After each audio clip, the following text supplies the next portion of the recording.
네, 시청자 여러분 안녕하십니까. 12월 30일 월요일입니다. 마켓나우 1부 시작하겠습니다. 임종윤입니다. 네, 고은별입니다. 어느덧 올해 마지막 거래일이 찾아왔습니다. 네. 올해 우리 시장 참 힘들었고요. 1년 동안 또 여러 가지 일들이 있었죠. 여러분들의 올 한 해는 좀 어떠셨을까요? 또 이렇게 연말이 다 찾아왔는데 한 해를 며칠 앞두지 않은 상황에서 또 가슴 아픈 소식이 예. 주말 사이 전해지기도 했었습니다. 예. 저희 마켓나우 1부도 오늘 179분의 이 안타까운 이 생명분들, 이분들에 대한 영령들에 대해서 명복을 비는 마음으로 좀 오늘 하루 시작을 하도록 하고요. 또 하나 많은 유가족분들 있지 않습니까? 연말에 또 연초에 참 이런 시기에 이렇게 큰 일을 당하시게 된 이 유가족분들한테도 심심한 조의를 표합니다. 네, 참 말도 많고 탈도 많았던 한 해였습니다. 네. 여러분들 올 한 해도 이제 며칠 남지 않았으니까요. 이런 여러 가지 일들은 이제 또 뒤로 하시고요. 네. 내년에는요. 올해보다 한 번만 더 웃고 또 한 번 덜 네. 우는 그런 한 해가 되셨으면 좋겠습니다. 또 내년을 준비하기 위해서 마켓나우 1부 오늘도 2시간 동안 또 힘차게 달려보겠습니다. 예. 자, 모닝체크로 오늘 또 문을 열어보도록 하겠습니다. 예. 이 얘기를 안 할 수는 없습니다. 일단 지금 사고 원인과 관련해서는 여러 가지 얘기가 나오고 있는 상황이긴 합니다. 뭐 표에도 나오는 것입니다만 뭐 조류 충돌, 그러니까 버드 스트라이크라고 그러죠. 이것 때문에 문제가 됐을 가능성이 높다 이런 얘기도 좀 나오고 있고, 뭐 랜딩 기어가 왜 안 펴졌냐 해서 이를테면 이제 정비 문제가 아니냐 이런 얘기도 좀 나오고 있고요. 참 많은 여러 가지 원인들이 현재 제기가 되고 있습니다만 다 추정이고요. 시간이 좀 걸리긴 하겠습니다만 정확한 사고 원인이 밝혀져서 또 똑같은 사태가 재발하지 않도록 해야 될 거라 생각이 좀 듭니다. 아무래도 이런 이제 어떻게 보면 이제 연말이고 되게 이제 또 중요한 휴가철이기도 한데 이런 시기에 또 이런 안타까운 사고가 발생하다 보니까 우리 항공계 또 여행계 이 산업에 미칠 영향도 저희가 또 생각해 보지 않을 수 없습니다. 지금 뭐 표에도 잠깐 나옵니다만은 일단 12월 12.3 탄핵 비상계엄 사태 이후에 탄핵 정국으로 이어지면서 항공 여행주들의 일단 주가는 상당히 이미 부진한 상황입니다. 보시는 것처럼 이번에 사고가 난 제주항공만 해도 12% 넘게 주가가 떨어졌고 대부분의 저가 항공사들 주가가 좀 두 자릿수 이상 하락을 했고요. 여행사들도 하나투어가 6% 가까이 하락하는 등 여행사들도 대부분 주가가 이미 좋지 않은 상황입니다. 그러니까 여행이라든가 이런 좀 해외를 나간다든가 또 국내 뭐 여행 어디 간다든가 사실 이게 마음이 좀 편해야 되는 거 아니겠습니까? 그런데 이제 비상계엄 사태 이후 국내 시장의 이 정치적 불확실성이 워낙 커지다 보고 있고 또 국내 경기도 썩게 좋지 않고 환율이 또 좀 많이 올라가다 보니까 여행 수요도 좀 줄 수밖에 없고 또 그러다 보니까 항공업계, 여행업계 이미 이 펀더멘털리하게 상당히 좀 어려운 상황이 계속되고 있던 터에 이렇게 또 안타까운 사고까지 발생하면서 더욱더 좀 시장이 좀 위축될 우려가 커지고 있는 그런 상황입니다. 아무래도 좀 오늘부터 주가가 좀 영향을 미칠 수밖에 없을 것 같고요. 근데 중요한 거는 이런 사고가 발생했을 때 그 이후에 이제 어떻게 대응하느냐에 따라 이 부분이 더 중요하다는 생각이 듭니다. 이게 이제 돌발 상황이기도 하고요. 이런 부분들을 또 최대한 빠른 시간에 조속히 수습함으로써 또 이제 유가족분들 이런 분들에 대해서 충분한 보상이 이루어짐으로써 이 사태가 최대한 빨리 해결이 되고 우리 항공계 또 여행계 이 업계도 좀 최대한 빨리 이번 이 충격에서 벗어날 수 있기를 좀 기대를 해보겠습니다. 다만 환율 문제라든가 이런 상황들이 좀 녹록지 않기 때문에 이런 부분도 좀 감안하시면서 시장에 참가하신 분들께서는 고려를 하시기를 좀 기대를 좀 해보겠습니다. 자, 다음 체크 사항으로 넘어가 보겠습니다. 연말을 맞아서 계속해서 우리 시장과 관련된 다양한 그런 어떤 제도 개선안들이 좀 나오고 있습니다. 이번에 도합원시장법 개정안이 또 국회를 통과했는데요. 크게 한 3가지 정도 내용이 담겨 있습니다. 첫 번째는 깜깜이 배당 문제 해소의 길이 좀 열렸습니다. 무슨 얘기냐면 배당 기준일을 상장사들이 정할 때 그전에는 이제 뭐 크게 뭐 개의치 않고 정했었죠. 근데 이제는 배당액을 먼저 결정한 다음에 이를테면 이제 이번에 뭐 배당을 뭐 주당 뭐 500원을 하겠다, 1000원을 하겠다, 뭐 이런 식의 배당액을 먼저 결정한 다음에 그래서 그거를 언제 배당을 하겠다 이렇게 기준일을 정하게 됐습니다. 이러다 보니까 이제 투자자분들이 그 종목이 언제 얼마에 배당을 하는지를 미리 알고 투자를 하실 수 있게 됐습니다. 그래서 배당을 기대하고 투자를 했는데 배당을 안 할 수도 있지 않습니까? 이런 부분들, 소위 말하는 이제 깜깜이 배당에 대한 투자자분들의 우려가 좀 부식될 수 있을 가능성이 좀 커졌고요. 두 번째는 신규 상장을 할 때 그 직전 분기나 반기에 재무 정보를 공시를 하도록 의무화했습니다. 이것도 상당히 좀 중요한 내용이 될 것 같고요. 또 하나 좀 중요하게 생각하는 거는 이제 3호 CB 발행을 할 때 이 납입기일 최소 일주일 전에 이번에 이 얼마 규모의 CB를 어떤 이유로 발행한다라는 걸 공시하도록 의무화를 했습니다. 이 참 그동안에 우리 시장의 고질적인 악재 중에 하나가 상장사가 이제 CB를 발행하는 문제였는데 이게 갑자기 발표가 되죠. 그러니까 내가 어제 샀는데 오늘 뭐 그날 저녁에 뭐 늑장 공시를 한다든가 또는 그 다음 날 뭐 장이 열리기 전에 공시를 하든가 이렇게 해가지고 주식을 갖고 있는 분들 또 주식을 뭐 샀던 분들 매수했던 분들이 상당히 그 부분 때문에 그 유증에 따른 또는 CB 발행에 따른 그 물량 부담으로 주가가 떨어지는 것에 대한 피해를 고스란히 입는 사례가 빈번했죠. 올해 특히 연말에 하반기에 이런 일들이 되게 부지기수로 일어났었고요. 특히나. 그래서 이런 부분들을 이제 공시를 이렇게 강화를 해서요. 이런 투자자분들이 내가 투자하는 회사 또는 내가 투자하려는 회사가 유상증자를 해서 또는 교환사채를 발행을 해서 이 물량 부담 때문에 주가가 떨어지는 이 부분, 이 리스크를 이제 최소화할 수 있는 그런 길이 또 열리게 됐습니다. 마지막으로 이제 이렇게 이런 공시 사항들을 위반할 경우에 이제 과징금을 지금보다 10배 이상 상향 조정해서요. 이 과징금이 무서워서라도 이런 식으로 공시를 위반하지 않도록 하는 그런 장치까지 마련이 됐다라는 점. 우리 투자자분들께서 이제 시장에 투자를 할 때 이런 어떤 제도적인 미비점들 때문에 리스크를 안고 가시는 분들이 좀 하나하나 개선되고 있다는 거는 그나마 참 다행스러운 부분이라고 생각이 좀 듭니다. 자, 마지막으로 조선주 쪽도 오늘 모닝체크를 준비를 했는데요. 조선주 이미 갖고 계신 분들이야 마음이 좀 이렇게 편하시겠습니다만 지금 거의 유일하게 업종 중에서 오르고 있는 게 조선주기 때문에 이 조선주를 좀 들어가야 되나 말아야 되냐 고민하는 분들도 많으실 거라는 생각이 좀 듭니다. 자, 그런 분들과 관련해서 오늘 이데일리에서도 나온 얘기긴 합니다만 최근의 상황이 이제 고평가, 즉 밸류에이션에 대한 부담을 갖고 좀 지켜봐야 될 때냐 아니면 지금이라도 투자를 해야 될 때냐 이 부분에 대해서 얘기인데요. 일단 밸류에이션에 대한 부담이 있는 거는 맞고요. 또 최근에 이 신조선가의 상승세가 좀 둔화된 부분도 있습니다. 이런 거는 이제 악재라면 악재가 될 수 있는 건데 다만 호재를 가지고 논하면 호재가 이런 악재들을 훨씬 더 누를 정도로 많다라는 점이죠. 미국과 인도의 정부 차원의 우리 조선업체들과의 협력 문제 나오고 있고 특히 미국 같은 경우는 이제 이 방산과도 연결이 돼 있죠. 내년부터는 아마 MRO 관련된 미 해군의 MRO 관련된 이런 수주 이런 부분들이 좀 더 눈에 띄게 늘어날 것이라는 전망이 좀 나오고 있고요. 그다음에 트럼프 당선인이 이제 대통령이 취임을 하면 바이든 정부 때 지금 보류해놨던 홀딩 해놨던 미국의 LNG 관련된 터미널 이 어떤 공사 시장 이 어떤 사안들을 다 이제 정상화시키겠다, 다 재개를 하겠다 이렇게 얘기를 해놓은 상황이기 때문에 내년에는 이제 그동안의 카타르라든가 이런 중동 쪽의 이 천연가스 산업뿐만이 아니라 이제 미국 쪽에서도 LNG 산업의 어떤 활성화가 좀 기대가 됩니다. 당연히 LNG 전 수주도 늘어날 가능성이 높고요. LNG 터미널 건설과 관련돼서 국내 기업들의 어떤 참여도 늘어날 수도 있다는 기대가 좀 되고 있습니다. 어떤 호재가 조선업체들이 좀 워낙에 좀 많다 보니까 최근에 주가 급등세가 충분히 이제 받아들여지는 그런 모양새이기 때문에요.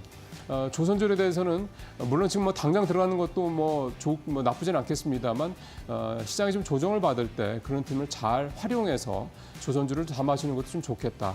여의도에서는 이렇게들 얘기를 좀 하고 있습니다. 모닝체크 마치겠습니다.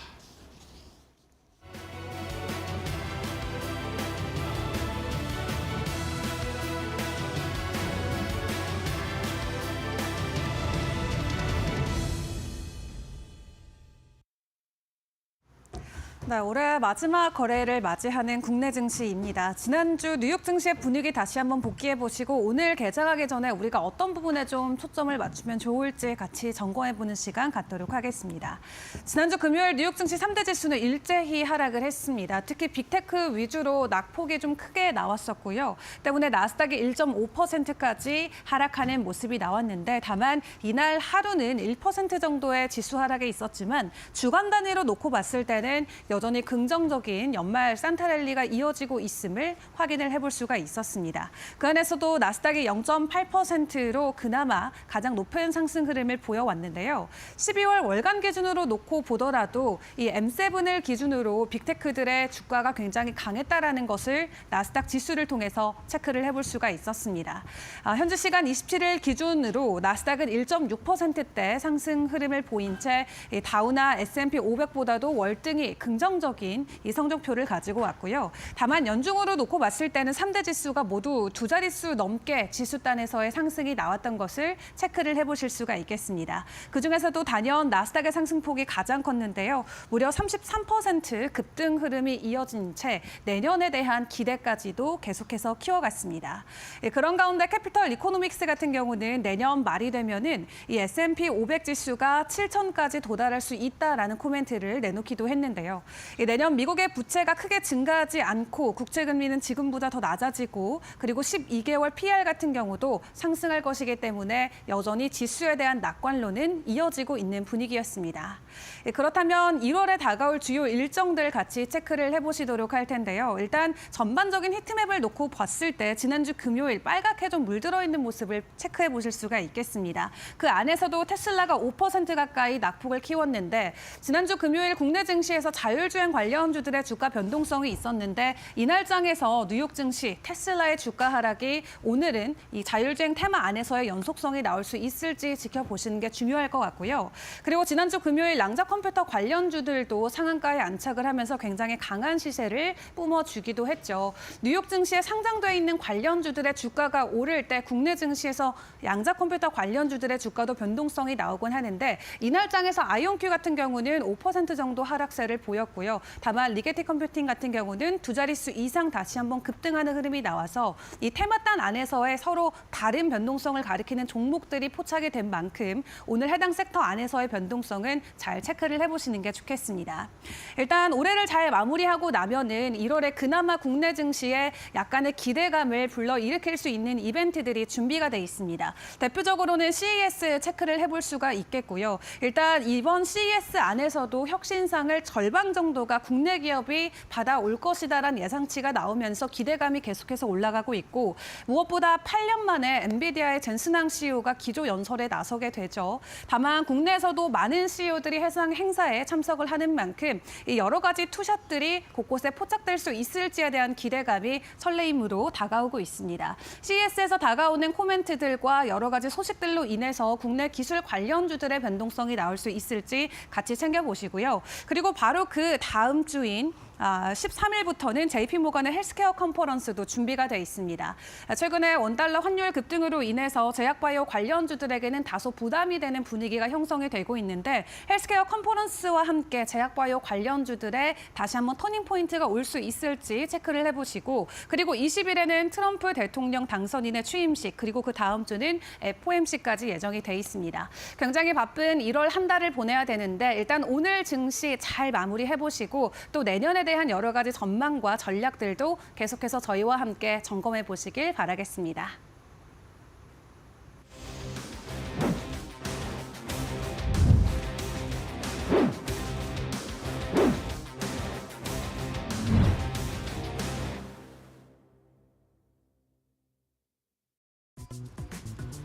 최근 주가가 급락한 건설주에 대한 관심이 커지고 있습니다. KRX 건설지수는 연초 이후에 18% 하락했고요. 한 달가량은 9%간 급락을 했는데요.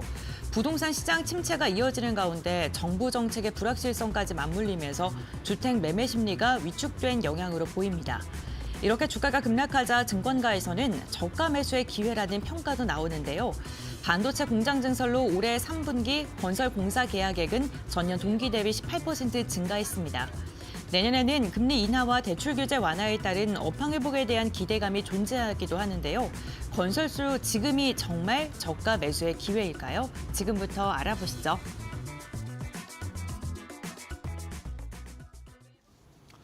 네, 12월 30일 마켓나우 일부 이슈레이더로 본격적으로 좀 문을 열어보도록 하겠습니다. 오늘도 박근호, 곽유정 두 분 모시고 말씀 나눠보겠습니다. 자, 어서 오십시오. 네, 안녕하십니까. 건설주, 참 이게 참 접근하기 만만치 않습니다. 시장 상황이 일단 썩 좋지 않고요. 근데 또 가격은 또 많이 떨어졌고요. 네네. 그러니까 저평가에 대한 그런 메리트 분명히 좀 있고요. 결국 이제 내년에 건설 쪽이 어떨 것이냐 이런 거에 대한 여러 가지 부동산 시장이 어떨 거냐 이런 것들에 대한 부분들 좀 이게 상당히 좀 중요할 것 같은데 오늘 박 이사님 건설주 가져오신 어떤 포인트 때문에 가져오신지 궁금하네요. 네, 뭐 시청자 여러분들께서 뭐 지금 뭐 생뚱맞게 건설주를 얘기를 하냐라고 생각을 하실 수도 있는데 하나하나 좀 따져보면 사실 지금 주가 흐름이 뭐 나쁘긴 하죠. 근데 내년에 좋아질 수 있느냐가 이제 중요한데요. 그렇죠. 그게 중요한 거죠. 네, 그 부분을 한번 짚어보도록 하겠습니다. 물론 뭐 조선주들처럼 막 건설주들이 뭐 시장의 중심으로 올라서고 그러는 건 거의 뭐 확률적으로 희박하긴 한데 맞습니다. 가격적으로 좀 약간 메리트가 있는 부분이라 한번 설명 좀 드려보도록 하겠습니다. 세 가지 정도 체크를 좀 해볼 건데요. 이제 3고라고 해서 3고라고 보통 얘기를 고환율, 고금리, 고물가 세 개가 건설주에 미치는 영향이 어떤가 한번 간단히 좀 살펴보면 국내 위주의 건설사들은 고환율 거의 영향 없다라고 보시면 될 것 같고요. 근데 해외 위주로 우리가 보통 대형 건설사라고 하는 부분들은 실질적으로 이제 이번에 3분기에 이제 그 다트 전자공업 시스템 들어가서 확인을 해 보시면은 외화포 시청 자산이 얼마만큼 늘어났는지를 발표를 하고 있는데요. 대우건설이 한 2천억 정도, 그 다음에 나머지 건설사들이 뭐 몇백억, 그 다음에 작게는 뭐 몇십억까지 이제 대부분 이제 그 외화표 시스템 달러겠죠. 올랐다라는 게 이제 나와 있는데 장부 가치이기 때문에 특별히 신경을 안 쓰셔도 될 것 같고 일단 그 대형 건설사들은 외국과 그 계약을 맺을 때 통화 선도 거래라는 것을 계약을 꼭 합니다. 외국에서 할 때. 그 이제 뭐 선물과 마찬가지죠. 미래의 특정한 시점에 정하는 가격으로 우리가 환율을 적용하자 이건데 이거를 어떤 의미로 하는 거냐면 대형 건설사들은 우리가 환율이 오름으로 인해서 수혜를 보는 건 포기를 할게. 우리가 완전히 포기를 할 테니까 떨어지는 거에 리스크만 우리가 방어를 하겠다 이런 뜻이거든요. 약간 선물하는 거랑 비슷한 개념이네요. 그렇죠. 그걸 네. 무조건 하기 때문에 환율은 큰 영향 없다라고 보고 있고요. 고금리 같은 경우는 사실 지금은 이제 금리가 떨어지는 단계이기 때문에 고금리 얘기를 꺼낼 필요는 없다라고 생각을 그렇죠, 하고 있고요. 그렇죠. 네. 건설사들은 보통 뭐 금리가 떨어지면 수혜다라고 얘기를 하는 이유가 두 가지가 있죠. 실질적으로 첫 번째는 이제 부채가 많기 때문에 어떤 이자에 대한 부담이 줄어든다. 그 다음에 금리가 내려가면은 이 아파트나 이런 건설과 관련돼서 어떤 매매들이 이제 활성화되기 때문에 수혜를 입는다라고 얘기를 하는데. 지금 이제 금리 인하 기조에서 우리 그 시청자분들이 좀 약간 의아해하는 부분들이 하나가 있죠. 내가 받는 이자는 수신금리는 은행 입장에서 수신금리는 떨어지고 있는데 대출을 받았을 때 대출 이자는 왜 안 떨어지냐라고 그렇죠. 생각을 하실 수 있는데 두 가지 이유가 있습니다. 은행들도 이 대출에 대한 자금을 마련하기 위해서 은행채라는 걸 발행을 하거든요. 그렇죠. 근데 그 은행채가 최근에 떨어지기 시작을 했어요. 그렇기 때문에 그동안의 대출 금리가 안 떨어진 건데 최근에 이제 은행채 금리가 좀 떨어지면서 앞으로 이제 대출 금리도 떨어질 걸로 예상을 하고 있고요. 그다음에 대출 총량제가 있기 때문에 어느 정도 이상은 대출을 못 해주거든요. 네, 금액적으로. 그 부분이 내년에 좀 약간 완화가 될 거라는 기대감이 좀 있습니다. 그다음에 고물가 부분만 체크를 하면 될 것 같은데 건설사 입장에서 고물가는 무엇을 해당하냐? 이제 수입하는 자재가 대표적으로 세 개가 있습니다. 유연탄, 그다음에 철근, 모래가 있는데 유연탄은 우크라이나 때 굉장히 많이 올랐다가 지금 우크라이나 때 그 전쟁 이하로 가격이 빠져 있는 상황입니다. 예. 하향 안정화가 되고 있고 철근 같은 경우는 가격이 얼마나 많이 빠져 있냐면 중국이랑 일본에서 저가 철근이 들어와서 예. 지금 현대제철 같은 경우는 철근 판매를 중단하겠다라고 선언까지 했어요. 그 정도죠. 예, 너무 싸졌기 때문에 모래 같은 경우는 조금 약간 가격은 좀 오르고 있는 상황입니다. 좀 약간 그 종합적으로 말씀을 드리면 현재 상황에서 뭐 건설사들이 올라갈 이유는 딱히 없다라고 보지만 주가 하락이 좀 약간 과도한 측면이 있어서 저가 메리트가 있다라고 좀 말씀을 드려보도록 하겠습니다. 예.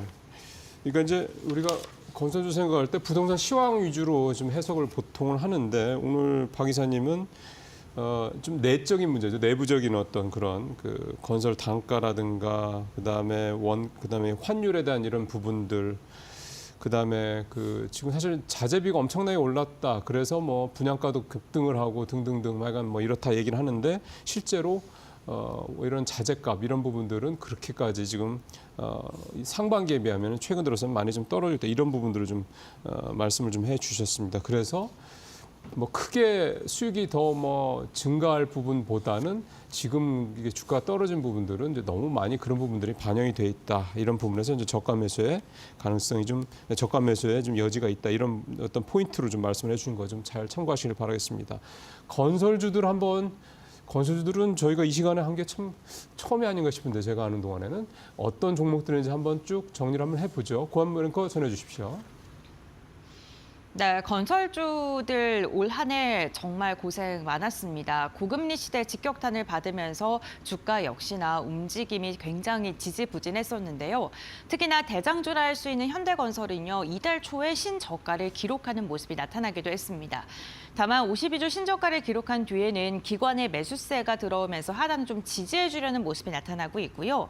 이와 함께 대우건설 같은 경우에는 원전과 함께 움직임이 나타났던 종목인데 이달 들어서만 한 15%가량의 주가의 하락이 나왔습니다. 다만 대우건설 같은 경우에는요, 교보증권에서 시황이 굉장히 부진하다라고 이렇게 리포트의 제목을 달았지만 목표 주가는 5,000원을 제시했습니다. 현재 목표 주가와 비교했을 때 주가의 위치 레벨 자체가 한 40%가량의 상승 여력이 남아있기 때문에 부진한 시황을 감안한다고 하더라도 현재 주가는 너무나도 낮게 평가되어 있다라고 분석을 한 거고요. HDC 현대산업개발 같은 경우에는 올해 지난해보다 영업이익과 그리고 매출액이 더 증가할 것이다라는 기대가 나오고 있고 GX건설과 삼성물산 같은 경우에도 이제 흑자 전환에 성공할 수 있다라는 그러한 긍정적인 전망이 나오고 있습니다. 다만 보시는 것처럼 직전 거래일에도 대부분의 건설주들은 하락을 했고요. 거래량도 현저하게 감소되어 있는, 그러니까 시장에서 소외가 되어 있는 모습이 나타나고 있는데요. 건설주 아직도 좀 우려는 있습니다. 부동산 PF에 대한 우려 여전히 있고요. 건설기성 오늘 발표가 됐는데 7개월째 하락 추세를 그리면서 통계 작성 이래 역대 최장 기록으로 가장 안 좋은 좀 위축된 국면이 지속적으로 확인이 되고 있습니다. 어쨌든 건설 업황에 대한 우려는 여전히 나오고 있는 상황인데요. 그렇다면 우리는 이 건설주 가운데서 어떠한 종목을 또 잘 선별을 해야 될까요? 지금부터 알아보시죠. 네, 고앵커 잘 들었고요. 자, 박 이사님. 네. 건설사 중에 하나를 오늘 준비해 오셨나요? 건설 기자재 쪽을 하나 준비를 좀 건설 했는데요. 기자재. 예. 네, 지금 대부분의 건설사들이 2007년도 전후에서 고가 기록하고 계속 떨어지고 있는 상황이죠. 한마디로 이제 16년 동안 주가가 떨어지고 있는 상황인데, 대형 건설사들이. 그렇죠. 대우건설도 마찬가지로 현대건설도 2007년도 기준 고점을 지금 한 6년 동안 못 넘고 있는 그 상황이죠. 정도예요? 예. 떨어지는 거 4년 동안 계속 떨어지고 있는 거죠. 현대건설은 최근 주가만 보면. 예.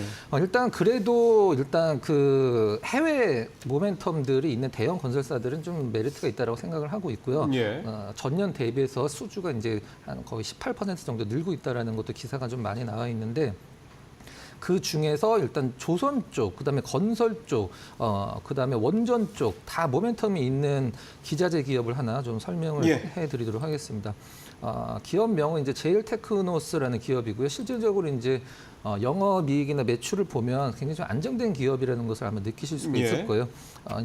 데크플레이트 국내 1위 기업이다라고 보통 얘기를 하는 기업인데, 이게 뭐 어떤 거냐면 과거에 이제 우리가 뭐 순살자이다라고 해서 이 어떤 약간 부실공사와 관련된 부분들이 좀 약간 그 문제가 대두된 적이 좀 있는데요. 보통 우리가 이제 뭐 지금의 위가 이제 천장이고 아래는 이제 바닥인데, 밑에 층 입장에서는 이제 바닥이 천장이 되겠죠. 이게 있고 바닥이 있고 그다음에 그 기둥이 있는 것을 우리가 보통 무량 공법이라고 이제 얘기를 하는데, 그 부분이 문제가 좀 됐었죠. 원래 중간에 이제 보라는 게 좀 들어가야 되는데, 그것과 관련돼서 이제 거푸집 역할을 하는 데크 플레이트를 만드는 기업인데, 이 기업이 만드는 데크 플레이트가 어디에 주로 들어갔는지 한번 좀 살펴보면, 뭐 우리나라에서 이제 뭐 네노라 하나 랜드마크 쪽은 다 들어갔습니다. 예. 인천공항이라든가 아니면 롯데타워, 그다음에 삼성 하이닉스 반도체 공장이 반드시 들어가고요. 그다음에 뭐 여기 방송 바로 옆에 있죠. 서울시청, 그다음에 물진이나 신한울 원자력 발전소 등의 이 제일테크노스 데크 플레이트가 꼭 들어가는 자재라고 이제 보시면 될 것 같습니다. 네. 제가 이제 강조를 좀 드리고 싶은 것은 이 기업이 건설업 기자재 쪽도 하긴 합니다만은 조선 쪽에도 상당히 좀 연관성이 있는 부분이에요. 과거에는 조선 건설과 조선의 매출 비중이 한 9대1 정도 됐었는데, 최근에 6대4로 조선업 비중이 굉장히 많이 좀 올라가고 있는 상황이죠. 조선업에서 이제 무엇을 하냐면 조선업에 이제 많은 어떤 철판이나 이런 것들을 이제 가공해갖고 납품하는 역할을 하는데 이 부분들이 조선업 지금 화랑과 더불어서 너무 좀 주목을 좀 못 받고 있는 부분이 아닌가라는 생각을 하고 있습니다. 이렇게 해서 뭐 주가도 역시 뭐 여타 건설사들과 마찬가지로 굉장히 많이 하락을 하고 있는데 이 기업만큼은 조금 모멘텀이 생기지 않을까라고 해서 제일테크노스 한번 선택을 좀 해봤습니다. 예. 제일테크노스 낯익은 그런 종목은 아니긴 합니다만 이 건설 기자재 업체 오늘 박 이사님 가져오셨고 그다음에 우리 곽 파트너님 어떤 건설 종목 보세요? 네, 저는 이제 GS 건설 가지고 왔는데요. 네. 아무래도 이제 전일 그 대참사가 한번 일어났었죠. 기업에 이런 이제 뭐 악재라든지 또 이런 사건이 일어났을 때 어느 정도의 시간이 이제 이 주가가 회복하는 데 있어서 이 기업이 다시 재건하는 데 있어서 필요한가라는 점에 있어서 GS건설이 그래도 빨리 좀 극복을 한 기업인 것 같아서 좀 참고해 보실 만한 기업이지 않나라고 생각이 들어가지고 오늘 가지고 왔는데요. 예. GS건설 같은 경우에는 이제 지난해 대표적으로 인천 검단 아파트에서 지하 주차장 붕괴 사고가 맞습니다. 한번 예. 크게 있었습니다. 그래서 GS건설 잠깐만 재무적인 부분 한번 보도록 할 텐데요. 네.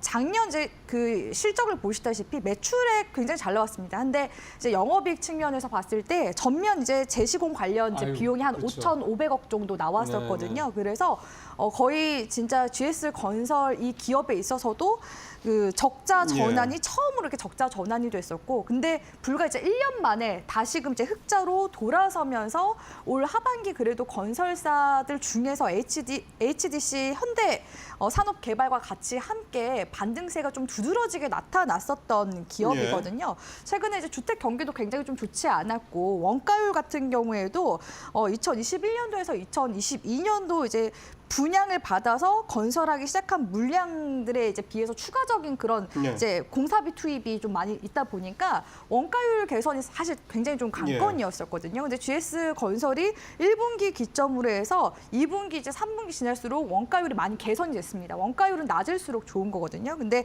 91%대에서 이제 80%대까지 줄였으니까 원가율 개선이 된 측면에 있어서 증권가 쪽에서는 좀 긍정적인 시각으로 바라봤었던 것 같고요.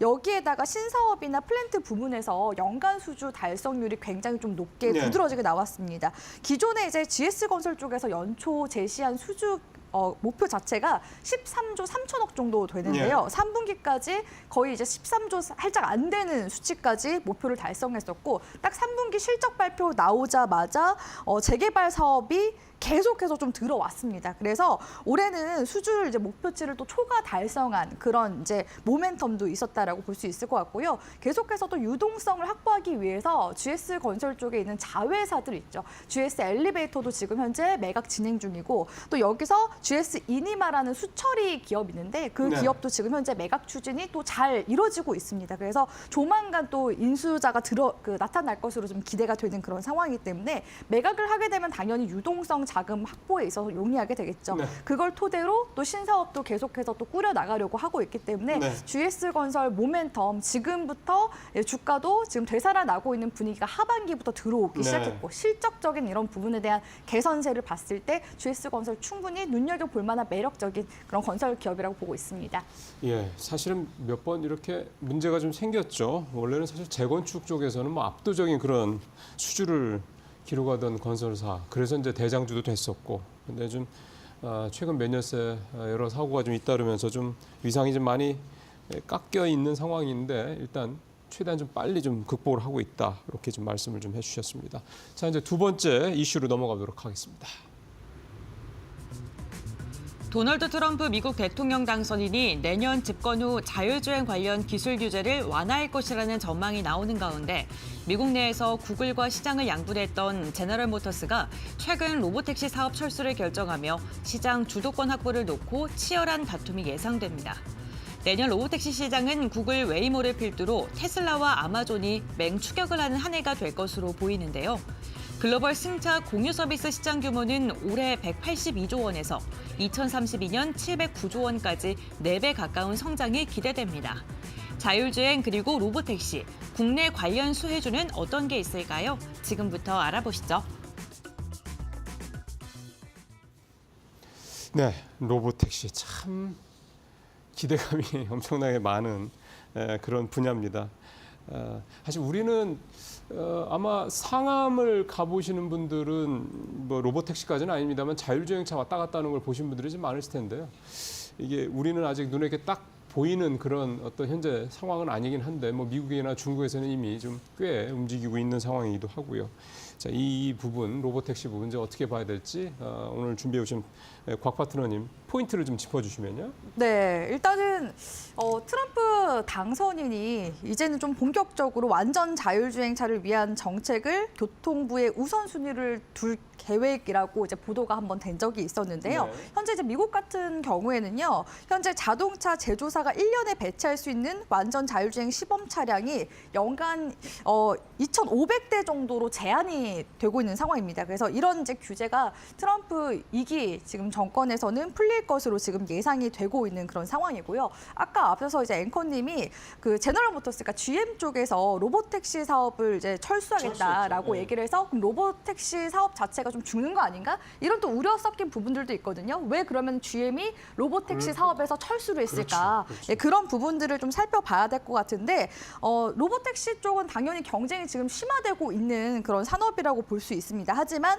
이 사업의 성장에 있어서는 아무래도 상당한 그런 시간이라든지 자원 투입이 필수 불가결한 그런 상황이기 때문에 네. 투자의 우선순위에서 조금 이제 뒤떨어지는 게 아닌가라고서 GM이 그렇게 판단을 한 것 같고요. 사실 이제 GM 쪽에서도 앞서서 2016년도 경에 크루즈라는 또 자율주행 네. 그런 관련 이제 기업을 인수를 하기도 했었습니다. 그래서 한때는 구글 웨이모에 이어서 미국 시장에서 두 번째로 높은 수준의 기술력을 가졌다라는 그런 평가도 가져가곤 했었는데요. 그럼에도 불구하고 계속해서 지금 적자가 또 누적이 되고 있다 보니까 로보택시 또 거기서 인명사고들도 또 계속 그렇죠. 났던 그런 상황이었거든요. 그래서 로보택시 사업을 중단하되 그럼에도 불구하고 이제 완전 자율주행차 개발에 있어서 그러니까 개인들이 탈 수 있는 그런 차량에 대한 부분들을 올해 좀 강화하겠다. 그러니까 로보택시에서만 손을 떼는 거지 자율주행 아예 사업 부문에 있어서 손을 완전 다 네. 뗀다 이런 건 아니거든요. 그래서 그 부분을 좀 보셔야 되지 않나라고 이제 생각을 하고 있고요.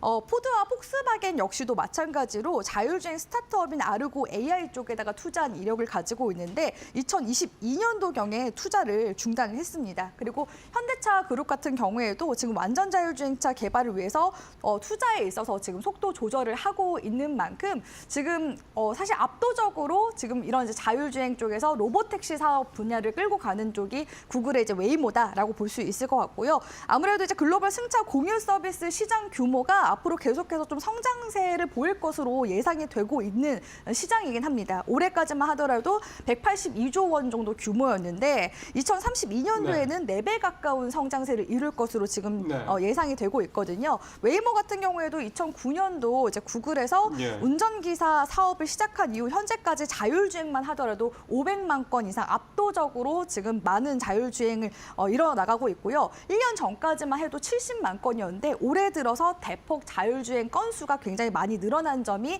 주목해 볼 만한 부분이라고 볼 수 있을 것 같습니다. 그래서 지금 현재로서는 시장에서 웨이모와 지금 강력한 이제 경쟁자로 부상이 되고 있는 곳이 일론 머스크가 이끄는 테슬라라고 볼 수 있을 것 같은데요. 테슬라 쪽에서도 이제 기존에 판매 중인 모델 Y 차량을 업그레이드해서 로보택시로 이제 운행할 수 있다고 네. 밝히긴 했는데 잘하면 이제 내년에 텍사스주에서 이 완전 자율주행 로보택시 이제 출시를 지금 현제 네. 시 당국과 협의 중에 있기 때문에 계속해서 이 테슬라향 로보택시 관련된 이슈가 시장에 내년까지도 계속 유효하게 들어오지 않을까라고서 전망할 수 있을 것 같습니다. 알겠습니다.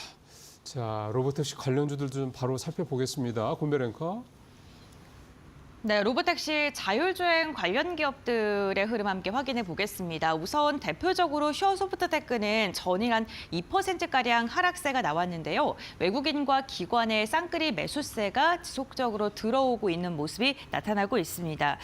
상장 후에 양봉과 음봉을 연일 좀 번갈아 나는 모습이 나타나고 있고요.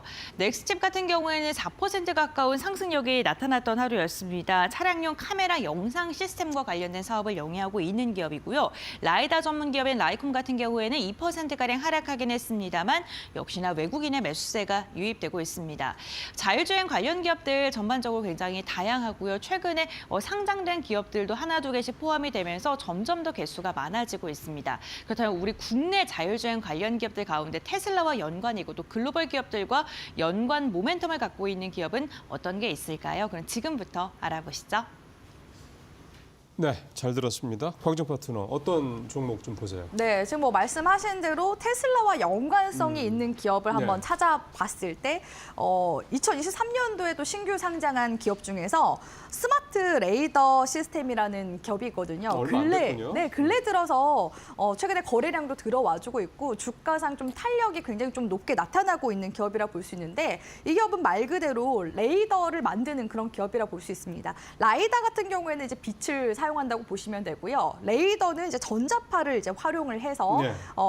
그 물체를 파악하는 그런 이제 시스템이라고 보시면 되는데 이 기업에서 이제 주력으로 하고 있는 게 4차원 이미징 레이더를 이제 개발했습니다. 그래서 기존에는 뭐 점의 형태 이런 식으로 이제 구별을 했다면 예. 이미징 레이더이기 때문에 이제는 이미지로 그런 이제 레이더를 이제 파악을 하는 그런 이제 시스템이라서 보니까 차량 내부 레이더를 2020년도 경에 테슬라 쪽에 납품하면서 기술력을 또 확보한 그런 이제 모멘텀이 있다라고 볼 수 있을 것 같고요. 또 그뿐만 아니라 현대모비스와 GM 쪽의 자율주행차 레이더 개발 협약을 맺은 그런 이력도 있습니다. 그래서 이 회사의 레이더 장비를 사용하는 자율주행차 회사, 아까 고객사는 10여 곳 정도로 지금 달한다라고 볼 수 있을 것 같고요. 근래에는 미국의 플로리다주의 스쿨버스 안전 솔루션의 판매 허가도 이제 받게 되면서 미국 시장까지 지금 본격적으로 진출해 있습니다. 참고로 이제 국내외 스쿨버스 안전 솔루션을 확보한 회사는 스마트 레이더 시스템이 유일하다고 하고요. 미국 스쿨버스 시장이 3조 정도 되니까 예. 여기 이제 성공하게 된다면은 또 잭팟을 또 터트릴 수 있는 그런 모멘텀도 있다라고 볼 수 있겠습니다. 그래서 이 기업 같은 경우에는 최근에 신사업도 지금 계속해서 해나가고 있는 중인데요. 미국의 방위 업체 드론을 탐지하는 솔루션을 지금 또 공급하는 그런 이제 신사업도 하고 있고요. 그뿐만 아니라 한국지하철공사, 경기주택공사 등과 협업해서 공공화장실 내에서 안전사고를 감지하기 위한 솔루션을 또 도입을 했다고 합니다. 그뿐만 아니라 스마트시티 산업에도 이제 진출을 하게 됨으로써 최근에 또 주가 올라가고 있는 자율주행 기업 중에서 SOS랩이 있거든요. 예. 이곳과도 MOU를 맺은 이력이 있어서 그래서 최근에 SOS랩이랑 또 주가 같이 좀 연동돼서 올라가는 측면들도 있더라고요. 그리고 이제 LG전자 프리미엄군 에어컨에 들어가는 레이더도 지금 공급을 하고 있기 때문에 이러한 신사업 모멘텀 풍부하게 지금 상태이기 때문에 스마트 레이더 시스템 주목해 보시면 좋을 것 같고요. 그러게요. 현재 기술적으로 주봉상 움직임 보시면은 60 주선 구간대를 지금 강하게 또 돌파해주고 있고 거기다 지금 전고점 구간대를 장대 양봉으로 크게 한번 돌파를 해준 상황이기 때문에 네. 여기서 추세 상승 조금 더 이제 이어 나가게 된다면 기존의 전고점 구간이었던 2만 원대 구간까지 또 추가적으로 도달할 가능성이 굉장히 높은 그런 시점이기 때문에 주목해 보시면 좋을 만한 기업이라고 보고 있습니다. 예, 스마트 레이더 시스템 말씀해 주셨고요. 자, 네. 박 이사님은요? 저는 BH를 준비를 했는데요. 예. BH가 왜 자율주행과 관련이 있지라고 생각을 하실 수도 있는데 네. 간단하게 좀 모멘텀 설명드리도록 하겠습니다. 최근에 BH 자회사 BH EVS라는 자동차 무선 충전 1위 기업이 있거든요. 우리 자동차에서 핸드폰 무선 충전하는 그 전 세계 1위 기업이 BH 자회사인데 최근에 테슬라가 이 BH EVS를 벤더로 등록을 했어요. 그러니까 왜 벤더를 등록을 했을까라고 한번 생각을 해보면 뭐 테슬라 로보택시 사이버캣 같은 경우는 그 로봇 청소기처럼 배터리가 없거나 청소가 다 끝나면은 자기가 혼자 도크로 돌아가서 혼자 충전을 하거든요. 사이버캣도 이제 운전자가 없기 때문에 혼자 스스로 가서 무선 충전을 하게 됩니다. 근데 이 차 안에서 핸드폰 무선 충전하는 것과 자동차 자체를 무선 충전하는 것은 그냥 거의 똑같다고 보시면 됩니다. 그래서 그래요? 네, 그래서 테슬라가 BH EVS를 왜 최근에 벤더로 등록을 했을까라고 생각을 했을 때 이 사이버캡의 무선 충전과도 좀 약간 연관이 상당히 있지 않을까라고 해서 BH EVS는 비상장이니까 BH 한번 테슬라, 애플의 거의 솔벤더 기판 만드는 기업이죠. 그러니까 애플과 테슬라 두 개를 모두 안고 가는 기업이다라고 보시면 될 것 같습니다. 그러게요. 되게 매력적인 포인트긴 합니다. 애플과 테슬라 두 회사를 협력사로 가져가는 회사다. BH 말씀을 좀 해주셨습니다. 자, 오늘 두 분 말씀 잘 들었습니다. 고맙습니다.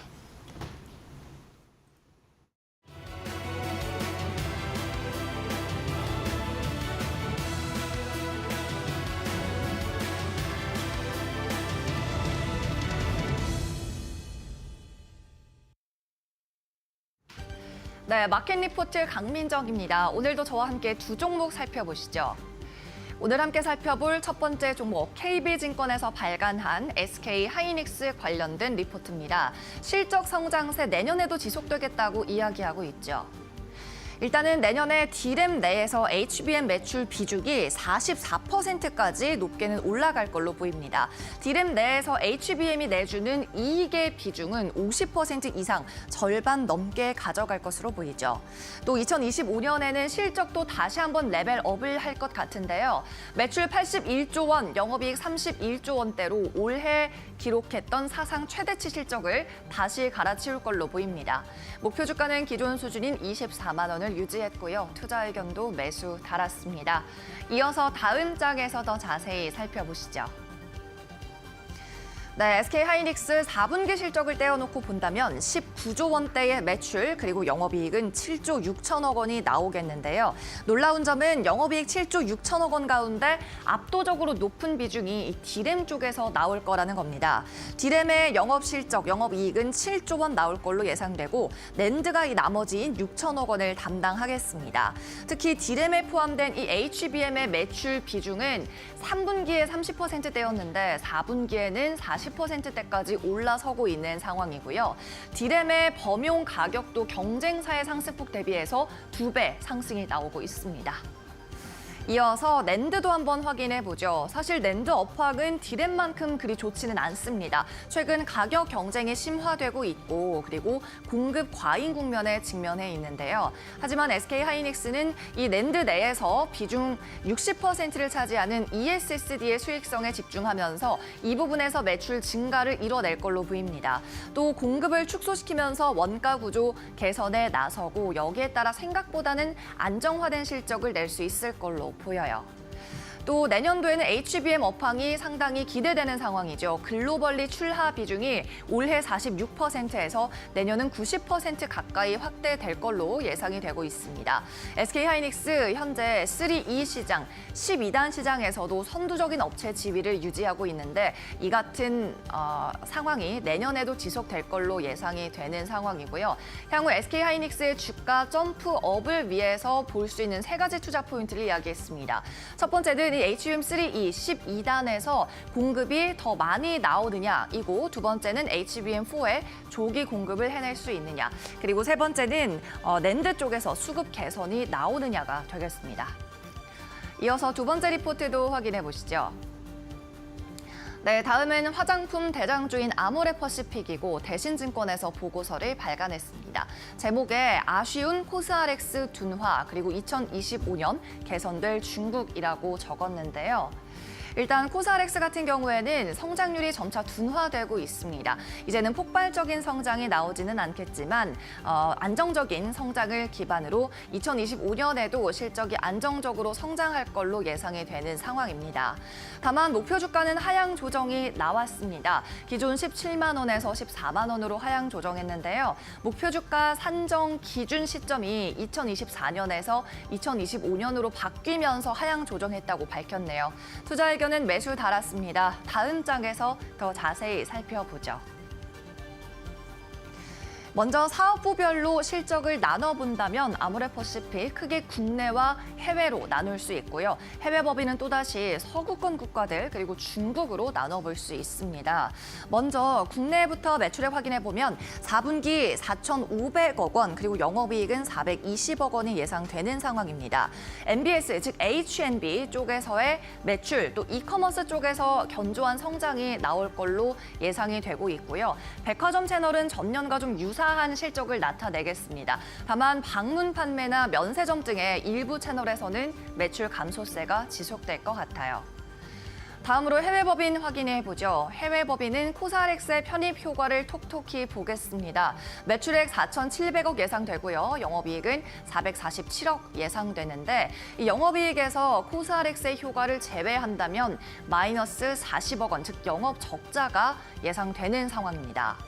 특히 유럽이나 미국 같은 서구권 국가를 중심으로 라네즈와 이니스프리를 중심으로 인기를 얻으면서 성장 나오고 있고 상반기에 2개의 신규 브랜드 런칭에 들어갑니다. 그렇다면 해외 법인 가운데 중국은 어떨까요? 슬슬 구조 조정 효과가 나올 것 같고요. 여기에 더해서 프리미엄 브랜드인 려 그리고 설화수를 중심으로 수익성이 계속 잘 나오겠습니다. 그러면서 중국에서도 하반기에는 흑자 전환을 기대할 수가 있겠습니다. 특히 이 코사렉스 같은 경우에는 향후 국가별로 가격과 채널 정책을 조정해 들어가면서 안정적이고 중장기적인 성장 국면으로 들어갈 것 같습니다. 네, 이상으로 마켓 리포트에서 전해드렸습니다.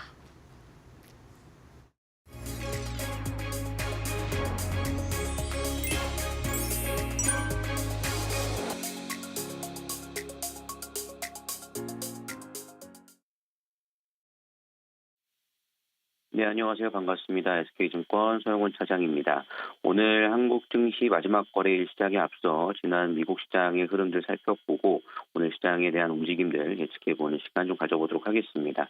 우선 미국 증시 같은 경우에는 최근 높은 금리 속에 EU와 중국에 대한 관세 부과가 우려가 확대되면서 S&P 기준으로 좀 폭을 좀 키우는 조정이 나오는 모습들로 마감을 했습니다.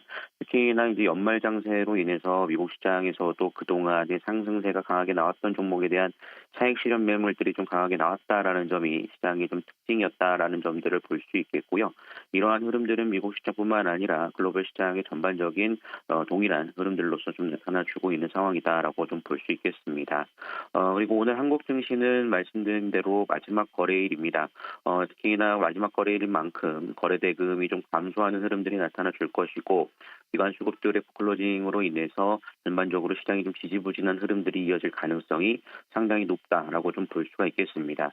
특히나 현재 최근 시장의 분위기 자체가 원달러 환율이 장중에 1,480원을 좀 돌파하면서 고환율이 좀 지속되고 있는 상황이기 때문에 여기에 따른 현재 시장에서에 대한 외국인 수급 역시 강하게 들어오기는 어려울 것으로 예상이 좀 되고 있는 상황입니다.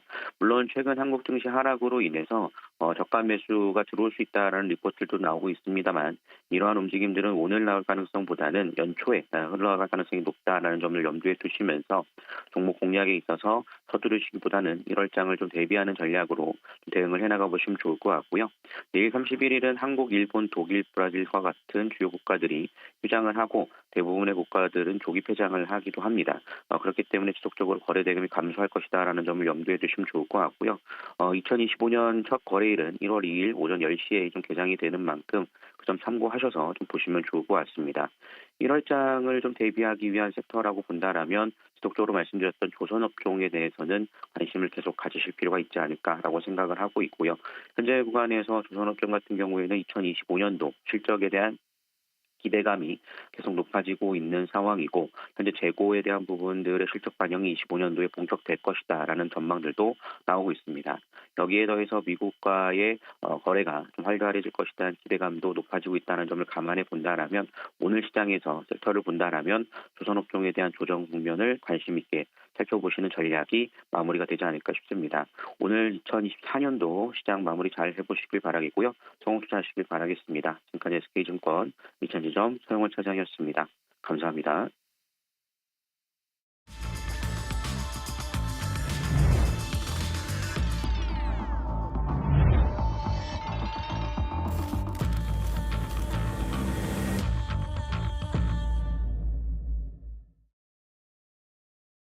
네, 마켓 스탠바이로 바로 이어지겠습니다.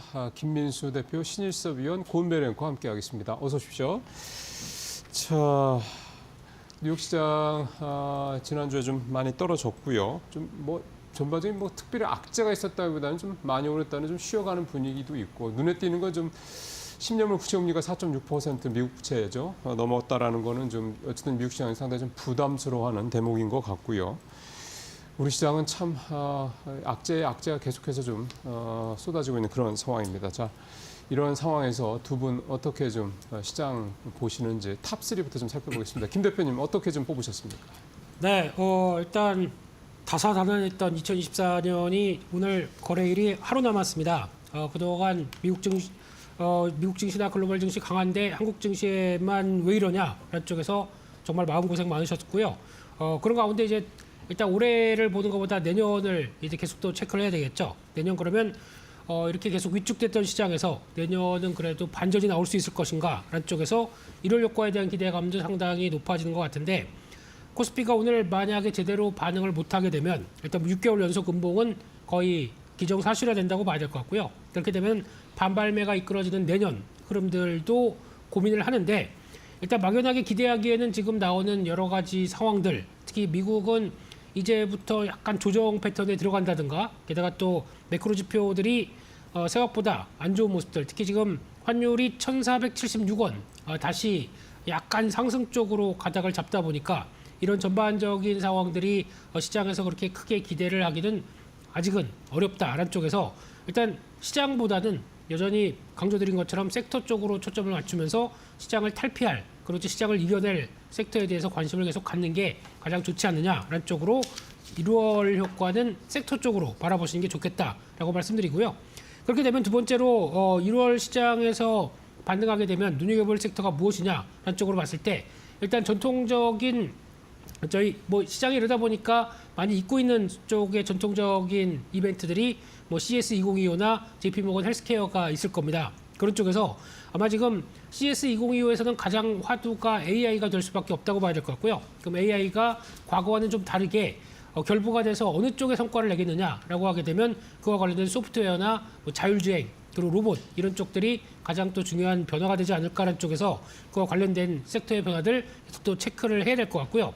그밖에 JP모건 헬스케어가 있다 보니까 바이오주에 대한 관심도 상당히 높아지는 것 같긴 한데 일단 내년에 국내 기업들의 성과는 여러 가지 높이 나올 수는 있다고 보여지고 있지만 그래도 말씀드렸던 매크로 지표에 대한 부담감들은 여전히 남아있다라는 쪽에서 아직 기대감만으로 움직이는 것보다 성과를 내는 업체 쪽으로 한정돼서 보시는 게 더 맞지 않나라는 쪽에 대해서 좀 더 체크를 해야 될 것 같고요. 마지막으로는 지난주에 강했던 섹터 중에 하나가 반도체주입니다. 반도체주가 일단 추세가 계속 이어갈지 이 부분도 관심이 높아진다고 봐야 될 것 같은데요. 일단 국내에서 AI 쪽과 관련된 흐름들은 한국은 AI 변방 국가입니다. 솔직히 주도를 하지 못하고 있는 상황들인데 그나마 수혜를 볼 수 있다라고 하게 되면 HBM 쪽이겠죠. 이쪽에 대해서 지금 최근에 나오고 있는 브로드컴이 커스텀화된 칩과 함께 성장에 대한 예고를 상당히 많이 한 만큼 그래도 그와 연관될 수 있는 커스텀 HBM 쪽으로도 하나의 성장의 또 다른 축이 되지 않을까라는 관점 쪽에서 일단 추세는 좀 더 관심이 높아진다라는 쪽들은 이어가 보시면서 그래도 HBM 쪽에서 수율을 잡기 위한다라고 하게 되면 검사 장비 쪽이겠죠. 이쪽에 대한 기대감들은 조금씩 더 있다라는 관점들과 함께 시장 여러분들 보시는 게 좋다고 생각되고 있습니다. 네, 알겠습니다. 김민수 대표는 내년 전략에 대해서 이야기해 주시면서 지수의 상승보단 역시나 아직은 좀 섹터별로의 움직임이 강할 것이다라고 이야기해 주셨고 반도체 언급해 주셨습니다. 그렇다면 신 의원님께서는 오늘장 탑3 어떻게 선정하셨을까요? 네, 경동나비엔이 재차 신고가에 근접했습니다. 11월 달에 역사상 신고가를 쓰면서 10만 원에 다가섰던 경동나비엔 이번 달에 다시 한번 신고가를 지금 노리고 있는 상황입니다. 이번 연도에만 고가상으로 99.79%의 엄청난 지금 시세를 냈고요. 지금 무려 2014년부터 이어왔던 10년간의 고점을 돌파하는 정말 시원한 시세가 나오고 있죠.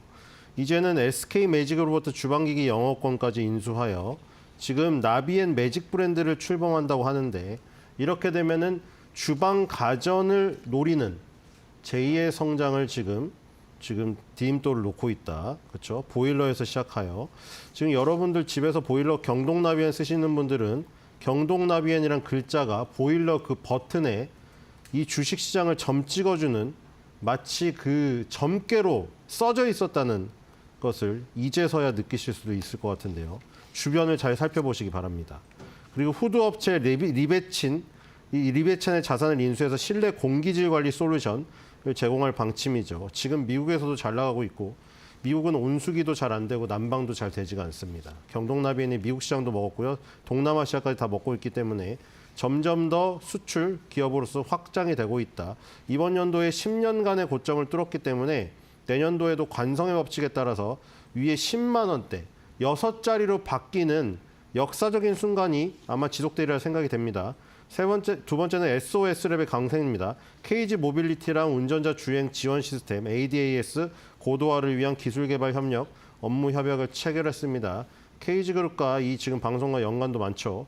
SOS랩이 자율주행 차량용 고정형 라이다를 지금 활용을 하고 있는데 기존의 기계식 라이다 대비해서 효율성이나 내구도, 확장성, 가격 경쟁력에 대해서 우수합니다. 그래서 KG 모빌리티에서 출시되는 향후의 자율주행 자동차에 지금 이 라이다가 SOS랩의 라이다가 굉장히 주력으로 쓰일 것이라는 것을 알 수가 있겠고요. 세 번째는 우리넷입니다. 우리넷의 방산 실적 호조와 양자컴 관련주로 엮이면서 급등세가 지금 일어나고 있습니다. 8월 달에 차기 국방 광대역 통합망 관련해서 장비 구축 및 유지 보수 436원 규모의 수주 계약이 있었고요. 그다음에 SK브로드밴드랑 한국지능 정보사회진흥원이 주관하는 개방형 양자 테스트 베드 구축 운영 사업에 참여하면서 양자 컴퓨터 관련주로도 엮여 있습니다. 방산에 양자까지 붙었죠. 그렇게 해서 우리넷의 지금 강세가 지속되고 있다. 그래서 이런 개별 종목들의 시세는 시장이 계속해서 내리꽂고 있는데도 신고가를 기록을 하고 있다는 거 주목을 하시면 좋겠습니다. 네, 경동나비엔 얘기 또 한번 나왔고요. SS랩 얘기도 좀 나왔고, 그 다음에 이제 방산 관련된 또 양자 컴퓨터 관련주로도 언급이 되는 이제 우리넷 요 얘기를 좀 해주셨습니다. 자, 두 분 말씀드렸고 현재 57분 지나고 있습니다. 동시효과 상황 살펴보는 시간입니다. 고은별 앵커 전해주십시오. 네, 12월 30일 월요일장 국내 증시 예상 체결 지수 함께 확인해 보겠습니다. 우선 올해 마지막 거래일인 오늘 양시장은 그다지 좋지 않은 모습으로 출발이 예상되고 있습니다. 유가증권 시장 0.72%가량 하락하면서 결국에는 2,400선을 밑돌면서 출발할 것으로 보이고요. 코스닥 같은 경우에는 조금 더 깊습니다. 0.84%가량 하락하면서 660선대에서 출발이 예상되고 있습니다. 주말 사이 뉴욕 증시 3대 지수 일제히 하락을 했는데요. 그런 악재는 또 국내 증시가 빠르게 반영을 하는 모습입니다. 시가총액 상위 종목들은 어떻게 출발 준비 중에 있을까요? 유가증권 시장 확인해 보시죠. 1위부터 5위 살펴보겠습니다. 우선 5위까지 일제히 하락 출발을 준비 중에 있고요. 삼성전자가 0.74% 그리고 SK하이닉스는 보합권 출발 예상되고 있습니다.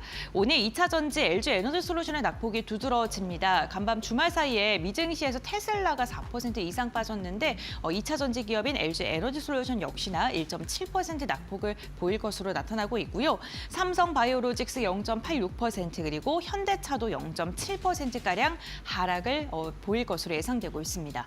다음 6위부터 10위 함께 보겠습니다. 완성차 기업들 전거래일부터 그다지 흐름이 좋지 않은데요. 기아 역시나 1%에 가까운 하락, 결국에는 10만 원 선 이탈할 것으로 보이고요. 셀트리온은 1% 그리고 KB금융은 0.35%, 네이버도 0.76%가량 하락하면서 우선 시가총액 10위권에 있는 종목은 대부분 지금 하락으로 출발을 준비 중에 있습니다. 특히나 오늘 완성차 기업 그리고 제약바이오 그리고 반도체 전반적으로 투자 심리가 크게 위축된 모습입니다. 다음 코스닥 시가총액 상위 종목 함께 살펴보시죠. 미국의 10년물 국채금리에 대한 부담감 우리 시장에도 여전히 이어질 수밖에 없는 영향이고요. 5위권까지 코스닥도 모두 다 하락 출발 준비 중에 있습니다. 알테오젠은 1% 이상 빠질 것으로 보이고요. 전거래의 흐름이 괜찮았던 HLB도 0.1%가량 하락, 리가켄바이오도 0.48%가량 하락, 에코프로 그룹주들 오늘 1에서 2%가량 빠지면서 오늘 2차 전지 기업들의 낙폭이 좀 두드러지는 모습입니다. 다음 장 보겠습니다. 6위부터 10위입니다. 네, 삼천당장은 보합권 출발 예상되고 있고요. 10위권에 있는 종목들 일제히 하락 출발 준비 중에 있는데요. 신성 델타테크가 2% 이상 빠질 것으로 보입니다. 지난주 변동성이 좀 나타났던 종목인 만큼 매도 물량이 좀 출회하고 있는 것으로 보이고요. 의료 미용기기도 전반적으로 흐름은 좋지 않습니다. 국내 증시 출발합니다.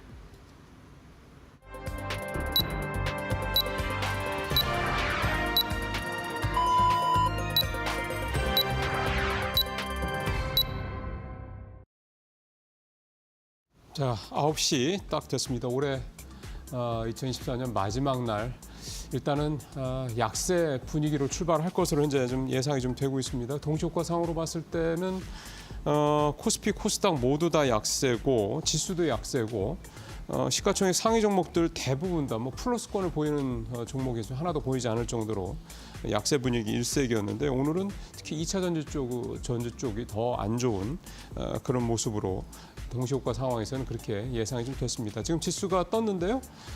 코스피 0.3%, 0.27%, 그다음에 코스닥 0.4% 하락을 하면서 일단 출발을 하고 있는 상황입니다. 자, 출발했습니다. 일단 예상대로 약세로 출발을 한 상황인데요. 고운벨 앵커 통해서 출발 상황을 좀 더 자세하게 하나하나 좀 살펴보도록 하겠습니다. 네, 12월 30일 월요일장 국내 증시 출발을 했습니다. 우선 양시장 일제일 하락으로 출발을 했는데요. 전거래에 우리 시장 1% 이상 빠지면서 시장의 분위기가 낮은 거래량 속에 크게 출렁이는 모습이 나타났는데 오늘도 역시나 시장의 분위기는 그다지 좋지 않습니다. 유가증권 시장 0.32%가량 빠진 채 출발했고요. 코스닥도 0.45%가량 내리면서 오늘 양시장 일제히 하락으로 출발을 했습니다. 그렇다면 시가총액 상위 종목은 어떻게 출발했을까요? 유가증권 시장 1위부터 5위입니다. 오늘 동시호가 상황 속에서 1위부터 5위 대부분의 종목 하락 출발이 예상됐었는데 그래도 삼성바이오로직스가 상승으로 출발을 했습니다. 0.2%가량 상승 출발했고요. 삼성전자와 SK하이닉스 전거래일에는요. 국가산단에 대한 기대감 그리고 첨단 산업에 대한 육성 기대감으로 양 종목 모두 다 상승으로 마감을 했었죠. 그런데 오늘은 일제히 하락으로 출발을 했습니다. LG 에너지솔루션 동시호가 상황 속에서는 낙폭이 굉장히 클 것으로 보였는데 현재 보합권까지 좀 회복을 해주는 모습이고요. 현대차는 0.47%가량 하락으로 출발을 했습니다. 다음 6위부터 10위 보겠습니다. 우선 완성차 기업들 전거래일부터 그다지 흐름 좋지 않은 가운데 기아는 10만 원 선을 지켜주기 위해서 힘내주고 있고요. 셀트리온이 오늘 0.1%가량 상승하면서 오늘 시총 상위권 내에서는 제약바이오 기업들이 그래도 지수 대비 선방하기 위해 힘을 내주고 있습니다. KB금융 같은 경우에는 0.12%가량 상승하면서 배당에 대한 부담감으로 하락했던 그 하락분을 만회해주기 위해 오늘 좀 반등 시도하고 있고요. 네이버 같은 경우 0.46%가량 내림세로 출발했습니다. 다음 11위부터 15위 살펴보겠습니다. 네, 오늘 HD현대중공업 0.3%가량 빠지고 있습니다. 많이 올랐던 만큼 차익 매도 물량 언제 출회돼도 이상하지 않은데요. 오늘 소폭 하락으로 출발했고요. 신한지주 0.41%가량 상승 출발, 포스코홀딩스도 0.39%가량 오름세로 출발하면서 오랜만에 포스코홀딩스 반등 시도하고 있고요. 고려아연 전거래일 15%가량 급락한 채 마감했습니다. 오늘도 역시나 2% 가까이 빠지는 모습 나오고 있습니다. 다음 장 보겠습니다. 네, 삼성물산, 삼성생명 보합권 출발입니다. 전거래일 금융사, 보험사 전반적으로 흐름이 좋지 않았습니다. 아무래도 배당에 대한 기대감에 들어왔던 매수 물량들이 좀 빠지면서 지금 종목이 좀 흔들리는 건데요. 오늘 같은 경우에는 보합권에서 좀 눈치를 보는 모습이고요. 메리츠금융지주도 0.3%가량 하락으로 출발을 했습니다. LG화학 0.4% 상승 출발, 삼성 SDI 1.6% 강한 상승 출발 나오면서 2차 전지 안에서도 좀 종목별로 차별화 장세가 오늘 펼쳐지고 있습니다. 다음 코스닥 시가총액 상위 종목 함께 살펴보시죠.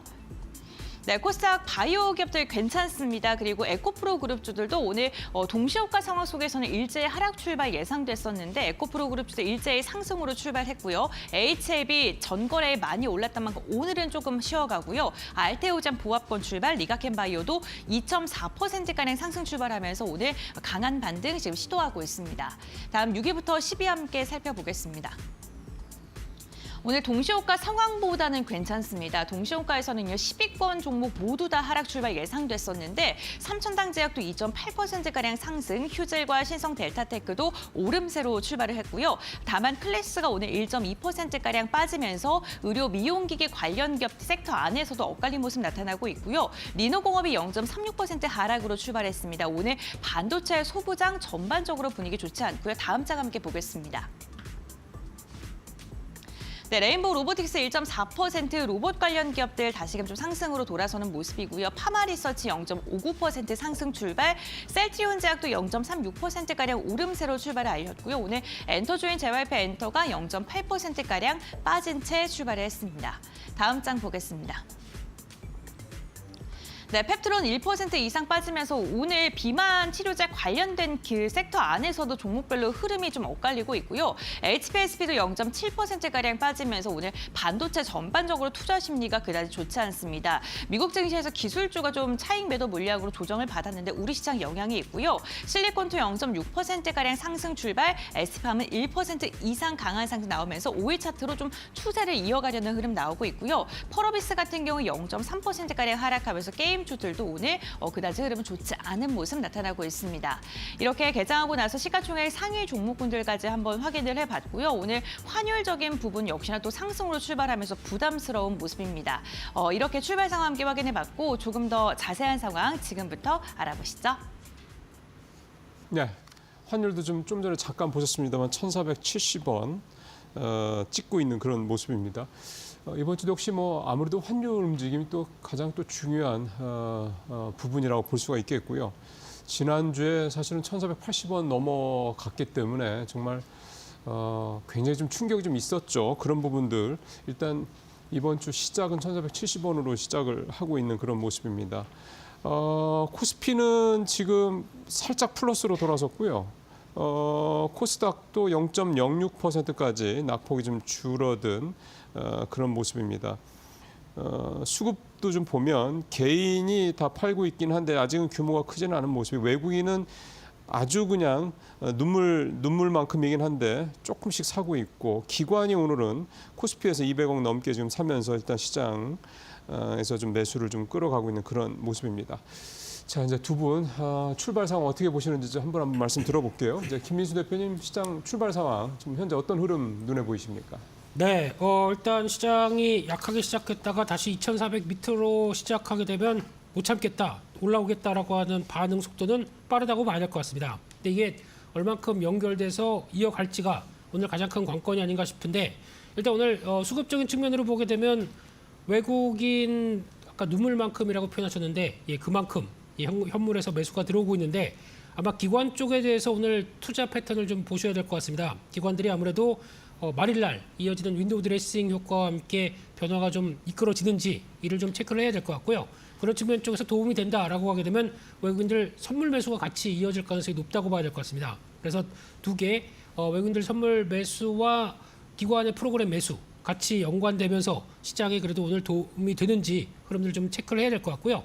그런 차원에서 마찬가지로 환율만 플러스권 그렇게 크게만 나오지 않는다고 하게 되면 오늘의 변화는 그래도 좀 더 긍정적인 쪽에 무게를 둬야 되지 않을까 생각이 들고 있고요. 그런 쪽에서 섹터 변화를 보게 되면 상대적으로 올라오는 섹터가 조금씩 더 늘어나긴 합니다. 그러니까 지금 보니까 제약 쪽, 오늘 바이오 쪽도 강한 모습들이 나오면서 제약, 바이오 쪽, 금속, 운송 장비 쪽들이 이제 강세 쪽으로 자리를 잡고 있는 것 같은데 하지만 여전히 증권이나 종이 목재, 비금속, 음식료 쪽은 약간 묵직한 쪽으로 이어진다고 봐야 될 것 같고요. 섹터별로 본다고 하더라도 오늘 지금 현재 가장 강한 쪽들은 그래도 아직 뚜렷한 매매해볼 만한 강한 섹터라기보다는 좀 의료 AI라든가 그리고 또 양자암호 여전히 또 시장에서 주도적인 흐름을 가져가고 있고요. 하지만 종목의 차별화는 좀 심하다라고 보여지고 있고 올해 또 반갑게도 2차전지 쪽에서 LG에너지 솔루션이 올라오다 보니까 2차전지 쪽에서의 변화들도 조금씩 들어오는데 하지만 어떤 해볼 만한 섹터가 좀 강하게 들어오는 것은 아직까지 눈에 띄는 게 좀 없다라는 쪽에서 비만 치료제 쪽들도 강하게 매수가 들어오네요. 그런 쪽에서 아마 오늘의 타겟은 바이오 쪽에 대한 변화들이 좀 탄력을 받는지 이 부분 좀 체크하시면서 보셔야 될 것 같습니다. 자, 이번에는 신입섭 위원 시장 출발 상황 어떤 포인트를 보고 계시는지 좀 들어보겠습니다. 네, 조선주의 대세 상승의 징후가 점점 더 확실해지면서 확산 과정이 나타나고 있습니다. 자, 제 첫 번째 턴에서는 2차 전지 주주들이 잘 갔던 그 시기를 보면서 조선주의 확산 과정을 예측해 보도록 하겠습니다. 그 당시에 2차 전지가 잘 갈 때 지금은 정말 처참하게 다 무너졌습니다. 근데 지금 그 당시에는 3인방이 탑픽이었죠. 우리나라는 양극재 3인방이 탑픽이었습니다. 중국 같은 경우에는 CATL, 이 심천 종합주가지수 1위이기 때문에 닝더스타이죠. CATL이 압도적인 1위로 지금 올라가면서 2차 전지주가 주도를 했지만 우리나라는 2차 전지주가 주도하지 않았어요. 2차 전지 세트주들은 후발이었고요. 양극재 3사가 대장이었죠. 그중에 에코프로 BM, LNF, 그다음에 코스피에 있는 포스코 퓨처인까지 이 3대 양극재 3사가 주도를 하면서 탑픽으로 치고 올라갔고요. 그 처음에 그 첫 얼음을 깨고 올라간 그 탑픽이 결국 마지막까지 주도를 했습니다. 그리고 거기서 이제 퍼지기 시작했죠. 이제 밸류 체인에서 가장 중심이 되는 4가지 중에서 양극재가 비중이 가장 높기 때문에 매출 원가 비중으로 40%를 차지하고 있어서 먼저 양극재 3사가 간 것이고 그다음에 음극재가 갔죠. 그래서 음극재의 대장이 대주전자 재료였습니다. 대주전자 재료가 가고 나니까 이제 그 전해액이나 전해질에 해당되는 SK IE 테크놀로지라던가 아니면 후성 이런 것들이 갔고요. 분리막에 해당되는 뭐 대한유화나 이런 종목도 갔고 그다음에 나노신소재라는 도전제, 접착제를 만드는 업체들가 가기 시작했습니다. 이제 그 전지 안에서 그 문제들이 해결되는 밸류체인 안에서 돌다 보니 확산 과정이 되어서 이제 원료 쪽으로 불이 붙었습니다. 그래서 갔던 게 포항제철, 포스코 홀딩스라고 이름 바꾼 그 종목이 갔고요. 그다음에 그 2차전지들이 이제 만들어지기 시작하다 보니까 쓰이고 나니까 2, 3년 동안 다니고 나서 이제 재활용이 되기 시작하겠죠. 그렇게 해서 나중에 세비캠이라는 종목이 가게 되고 그 중간중간에 이제 충방전 사업을 해야 충방전기를 통해서 충방전을 해야 되기 때문에 원익 PN이라는 종목이 가게 됐습니다. 그리고 나서 이제는 소부장으로 옮겨 붙게 됐죠. 여기서 이제 장비업체인 대보마그네틱처럼 검사를 해서 탈철기로 철을 빨아들여줘서 불이 안 나게 하는 대보마그네틱이라는 종목까지 갔습니다. 그리고 이런 것들이 계속해서 과정이 펼쳐지면서 아까 말씀드린 에코프로비엠, LNF, 포스코퓨처엠 이 양극재 3사는 한 3-4번에 걸친 상승이 계속 이루어졌어요. 그러니까 얘네가 먼저 가고 쉬는 타이밍에 아까 전에 곁가지가 가고 다시 얘네가 가고 그게 한 3-4번 왔다 갔다 한 다음에 대세 시세가 마무리되고 그 대시세가 마무리된 것을 모르는 대부분의 대중들은 방송을 보고 뛰어들었다가 100만 원, 200만 원에서 물리게 되는 과정이 펼쳐졌습니다. 이런 과정을 보면서 지금 조선주의 확산 과정이 어느 수준인가 이것을 지금 알아보면 될 것이고 오늘은 참고로 말씀드려서 동성와인텍과 한국화본 같은 본행제 그리고 태광성광밴드 같은 피팅주들 이 다시 옮겨붙고 있습니다. 지난주에 다시 한번 HD그룹주의 상승이 있었죠. 한 2번 정도 지금 반복이 된 것으로 지금 보입니다. 지금 이런 상승이 이제 더 곁가지로 지금 가는 모습들도 포착되고 있으니 다음 종목, 다음 턴에서 종목들을 살펴보도록 하겠습니다. 예. 자, 9시 13분쯤 돼 가고 있고요. 지금 시장이 전체적으로 좀 반등을 좀 하고 있습니다. 코스피 0.4%까지 좀 올라가 있고요. 코스닥은 더 좋아서 0.6%까지 좀 오르고 있습니다. 그다음에 아무래도 이제 이 제주항공 사태를 살펴봐야 될 것 같아서 좀 항공주하고 여행주들을 제가 좀 보고 있었는데 일단은 제주항공은 현재 마이너스 10% 급락을 하긴 했는데 이것도 좀 낙폭을 좀 줄인 거고요. 티웨이 항공 같은 경우는 오히려 좀 3% 좀 오르고 있고 그다음에 대한항공도 0.2%까지 좀 낙폭을 좀 줄인 상황이고 하나투어도 6%, 그다음에 모두투어 3.8% 이렇게 여행주는 좀 낙폭이 좀 더 큽니다. 항공주들은 급락을 했다가 좀 낙폭을 좀 줄여가는 그런 모습들이 일단 제주항공 사태와 관련돼서 오늘 항공 여행주들 현재 움직임을 좀 저도 좀 추가로 좀 여러분들한테 말씀을 좀 드렸습니다. 자, 이제 9시 14분 더 가고 있고요. 섹터별로 오늘 상황도 좀 살펴보도록 하겠습니다. 곤배 랭커. 네, 국내 증시 개장한 지 14분여가 흐른 상황입니다. 싱크풀을 통해서 투자자들의 검색 빈도가 높은 섹터 알아보겠습니다. 오늘 개장 직후 투자자들은요, 전선과 관련돼서 검색을 가장 많이 하고 있는 것으로 확인되고 있습니다. 올해 K전선의 수출이 정말 많이 됐었고요. 내년에도 기대가 된다라는 분석이 나오면서 검색 빈도는 많은 것으로 확인되고 있는데 섹터 자체는 좀 하락을 하고 있고요. 양자컴 여전히 뜨겁습니다. 주말 사이에도 리게티 컴퓨팅이 급등을 했습니다. 이에 대한 영향 국내 증시까지 이어지고 있고요. 여전히 양자 컴퓨터와 관련돼서 국내 관련 종목들도 시세를 이어가고 있습니다. 오늘 국내 증시에서 제약바이오 관련 기업들도 일부 종목을 중심으로는 강한 시세가 나오고 있습니다. 내년에도 CDMO가 제약바이오의 트렌드를 주도할 것이다라는 이야기가 나오고 있는 가운데 오늘 관련 종목군들도 움직임 나오고 있고요. 항공 관련해서도 검색을 많이 하고 있습니다. 지금 무안공항 참사 이후에 항공 관련돼서 오늘 개장 직후부터 검색 많이 하고 있는데 특히나 에어 부산이 오늘 강한 상승이 나오고 있다는 점도 함께 체크해 보셔야 될 것 같습니다. 그럼 지금 현재 구간 수급 상황은 어떻게 진행되고 있을까요? 유가증권 시장 함께 살펴보겠습니다. 오늘 유가증권 시장에서 외국인과 기관의 쌍끌이 매수세가 우리 시장으로 유입되고 있습니다. 최근 수급을 보게 된다면요. 연속성이 별로 없다라는 생각이 드는데요. 기관 전거래 4거래일 만에 매도로 돌아섰다가 다시 하루 만에 오늘 매수로 전환이 됐고요. 340억 원가량 물량 담아내고 있고 외국인 소폭이지만 물량 순매수하고 있습니다. 다음 코스닥 매매 동향도 함께 확인해 보겠습니다. 코스닥 역시나 외국인과 기관의 쌍끌이 매수세 들어오고 있는데 그 매수의 폭이 그렇게 크지는 않습니다. 줄어든 거래량 속에서 눈치를 보는 그런 모습, 관망의 장세가 이어지고 있고요. 기관 같은 경우엔 3억 원가량의 순매수 유입되고 있습니다. 그렇다면 업종별 등락률은 어떻게 지금 흘러가고 있을까요?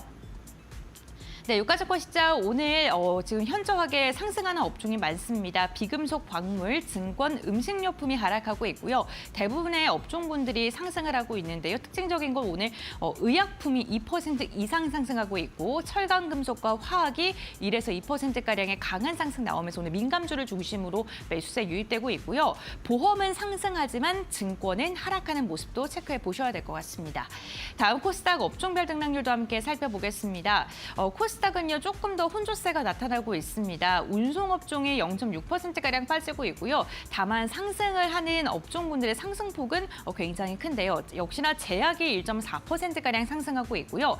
반도체가 1.3%, 방송 서비스 그리고 인터넷이 1.2에서 1.4%가량 큰 폭의 오름세가 확인이 되고 있습니다. 그렇다면 유가증권 시장 상승률 상위 종목은 어떤 게 있는지 함께 확인해 보겠습니다. 에어부산이 11%가량의 강한 상승 나오고 있고요. 오늘 인스코비가 6%가량의 상승 나오고 있는데요. 셀루메드를 자회사로 갖고 있는 기업이죠. 셀루메드의 특허 소식이 인스코비의 상승까지도 이어지고 있고요. 경보제약 19%가량의 상승 그리고 일정실업도 6%가량의 오름세가 확인되고 있습니다. 코스닥 상승률 상위 종목도 함께 살펴보겠습니다. 오늘 개장 직후에 셀루메드가 가격 제한폭까지 상승을 했습니다. 주사 제형의 피부 이식과 관련된 허가 소식이 전해지면서 오늘 시세를 강하게 분출했고요.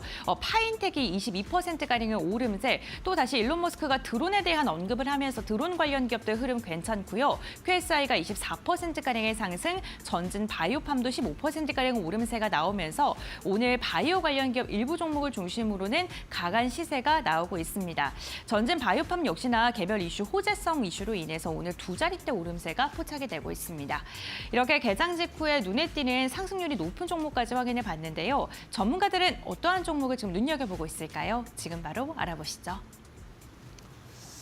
자, 고앵커 말씀을 잘 들었습니다. 장이 초반에 워낙에 좀 부진한 느낌으로 갔던 거라 걱정을 좀 많이 했는데 환율은 지금 1,473원으로 한 3원 가까이 좀 오르고 있긴 합니다만 외국인이 일단은 양시장 모두 사고 있고요. 기관도 간만에 좀 사고 있는 그런 모습들이 좀 나타나고 있고요. 지수도 그래서 0.5% 코스피, 코스닥도 0.8%까지 좀 상승폭을 좀 키워가고 있는 그런 상황입니다. 자, 이제 종목별 흐름들 두 분도 어떤 포인트를 보고 계시는지 들어보겠습니다. 김 대표님은 어떤 게 좀 보이십니까? 네, 가장 먼저 이번에 무한공항 사고와 관련된 쪽에서 참 너무 마음 아픈 사건이 발생하다 보니까 주말 내내 좀 많이 침울했었는데요. 그런 쪽에서 오히려 시장은 좀 더 빠르게 움직이는 것 같습니다. 관련돼서 LCC 쪽에서 오히려 제주항공은 급락하는데 반대로 에어부산 그리고 티웨이 항공 같은 경우는 오히려 반사이게 된 기대감으로 주가가 더 빠르게 올라오는 좀 현상이 발생을 하고 있는데 심리적으로 봤었을 때 어떻게 보면 이런 큰 참사가 나온 다음에 같은 비행기를 탄다고 하더라도 LCC 같은 항공 쪽을 더 선호를 하겠느냐 아니면 대형사를 선호하겠느냐 물론 차이는 있다고 생각합니다. 근데 이게 단순하게 동반적인 위축 요인이 나올 수가 있지 대체제 요인 쪽으로 LCC를 다른 쪽을 타겠다. 이거는 투자 아이디어로 좀 확대가 되기가 좀 어렵다고 보고 있기 때문에 오히려 반등 시에는 일단 정리하고 다음을 보시는 게 더 낫지 않나. 일단 안정이 더 먼저가 아닐까라고 생각이 좀 들고 있고요. 두 번째로는 오늘 비만 치료제 아까 말씀드렸듯이 바이오 쪽의 강세와 함께 비만 치료제 강한 모습들이 이어지고 있는데 그중에서 인벤티지랩 강세를 보이고 있고요. 그와 함께 D&D 파마텍 최근에 펩트론 이후에 제2의 주자로 차지하는 종목들이 주가에 대해서 강한 모습들이 들어옵니다. 인벤티지랩 같은 경우는 원래 장기 지속형 주사제 쪽에 강점이 있는 회사로 알려져 있고요. 그다음 한 달에서 3달 정도 약효를 지속하기 위해서 나오는 여러 가지 물질들. 근데 지금 기존에 알려졌던 거로는 뭐 탈모 치료제나 치매 치료제와 결합돼서 장기 지속형에 대한 물질을 좀 더 연구했던 쪽인데 최근에는 비만 치료제 모 회사의 것으로 들어가는 게 아니냐라는 추정들이 나오기 시작하면서 주가가 여전히 강한 모습들을 보여주고 있다라는 쪽들이 아마 시장이 보고 싶은 걸 온다라는 쪽으로도 해석을 해야 될 것 같고요. 그런 쪽에서 여전히 내년에 바이오 쪽에서 또 하나의 축인 비만 치료제에 대한 관심은 여전히 높다라는 쪽으로 포인트를 맞춰야 될 것 같습니다.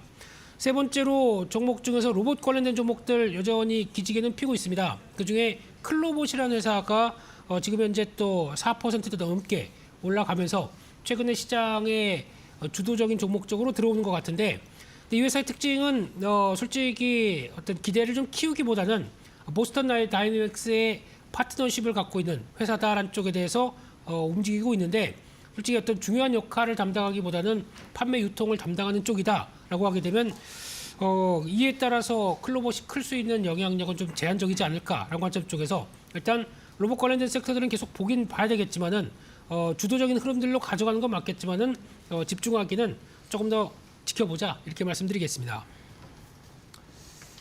예, 김희수 대표님 말씀 들었고요. 자, 이번엔 신 의원님은 또 종목별 흐름 아까 이어서 좀 계속 말씀 들어볼까요? 네, 아까 말한 대로 2차 전지의 흥망성쇠 사이클을 보면 조선주든 뭐 앞으로 나올 어떤 섹터든 새롭게 탄생될 업종, 화두의 업종이 됐던 다 똑같이 움직인다는 걸 알 수가 있을 거고요. 그래서 유추할 수가 있는 겁니다. 우리나라는 조금 다르게 움직였죠. 지금도 2차 전지의 정점인 테슬라는 살아있고요. 그 바로 아래에 있는 CATL도 살아있습니다. 유일하게 우리나라 밸류체인만 싹 다 무너진 건데 그래서 그 당시에도 사실 잘 갈 때도 다르게 움직였죠. 우리나라는 테슬라 같은 업체가 없으니까 전기자동차 완성업체는 없었고요. 그다음에 CATL 같은 업체는 있었는데 주도주가 아니었죠. LG 에너지 솔루션, 삼성 SDI, SK 이노베이션, 우리나라 2차 전지 3사죠. 물론 SK 이노베이션은 정유사입니다만 그 안에 SK온이 있으니까요. 어쨌든 지금 2차 전지 세트 업체 3사 같은 경우는 올라가긴 올라갔는데 우리나라의 주도주는 양극재 3사였습니다. 아까 말한 대로. 근데 지금 조선주는 조금 더 다른 양상으로 움직이고 있죠. 2차 전지에서 LG 에너지 솔루션, 삼성 SDI, SK 이노베이션에 해당되는 2차 전지 세트 업체 같은 그 업체들이 움직이고 있죠. 어떻게 보면 테슬라 같은 업체가 움직이고 있죠. 조선에서는. 조선 배를 만드는 업체가 주도주입니다. 지금 조선신에서는요. 양극재 3사 같은 경우가 주도주인 것처럼 움직이려면 태광 성광밴드가 주력이어야 돼요. 지금. 근데 지금 주도주는 HD그룹입니다. HD 현대중공업, HD 한국조선해양, HD 현대미포 이 세 가지 중에 무조건 하나는 가져가야 된다고 분명히 말씀드렸고요. 그다음에 이제 삼성중공업과 예전에 대우조선해양이었던 하나오션이 남아있는 것이죠. 여기서 제가 누누이 말씀드렸습니다만 지금 유가가 오르지 않기 때문에 삼성중공업은 뒤로 빼놓자고 했죠. 군함도 만들지 않고 유가도 오르지 않기 때문에 가장 지금 연결고리가 약하다고. 왜냐하면 지금 중심이 군함에 쏠려 있고요, 포커스가. 그다음에 유가가 오르지 않으면 해양 플랜트를 주력으로 하는 삼성중공업의 주력 아이템을 쓸 수 있는 효율성이 떨어지기 때문에 발전이 일어나지 않는다고 말씀드렸어요. 그렇기 때문에 가장 후발주자 빼놓은 상태에서 대우조선해양이 전신이었던 하나오션 같은 경우는 지금 미국의 군함의 MRO 시장에 진출을 했기 때문에 이 부분에 주목할 필요가 있다. 그리고 나머지 HD 그룹 중에 하나는 무조건 가져가야 되니 취사 선택인 것이죠. HD 그룹을 메인으로 가느냐, 하나오션을 메인으로 가느냐는 취사 선택입니다. 그 다음에 이제 바로 피팅주가 나오겠죠.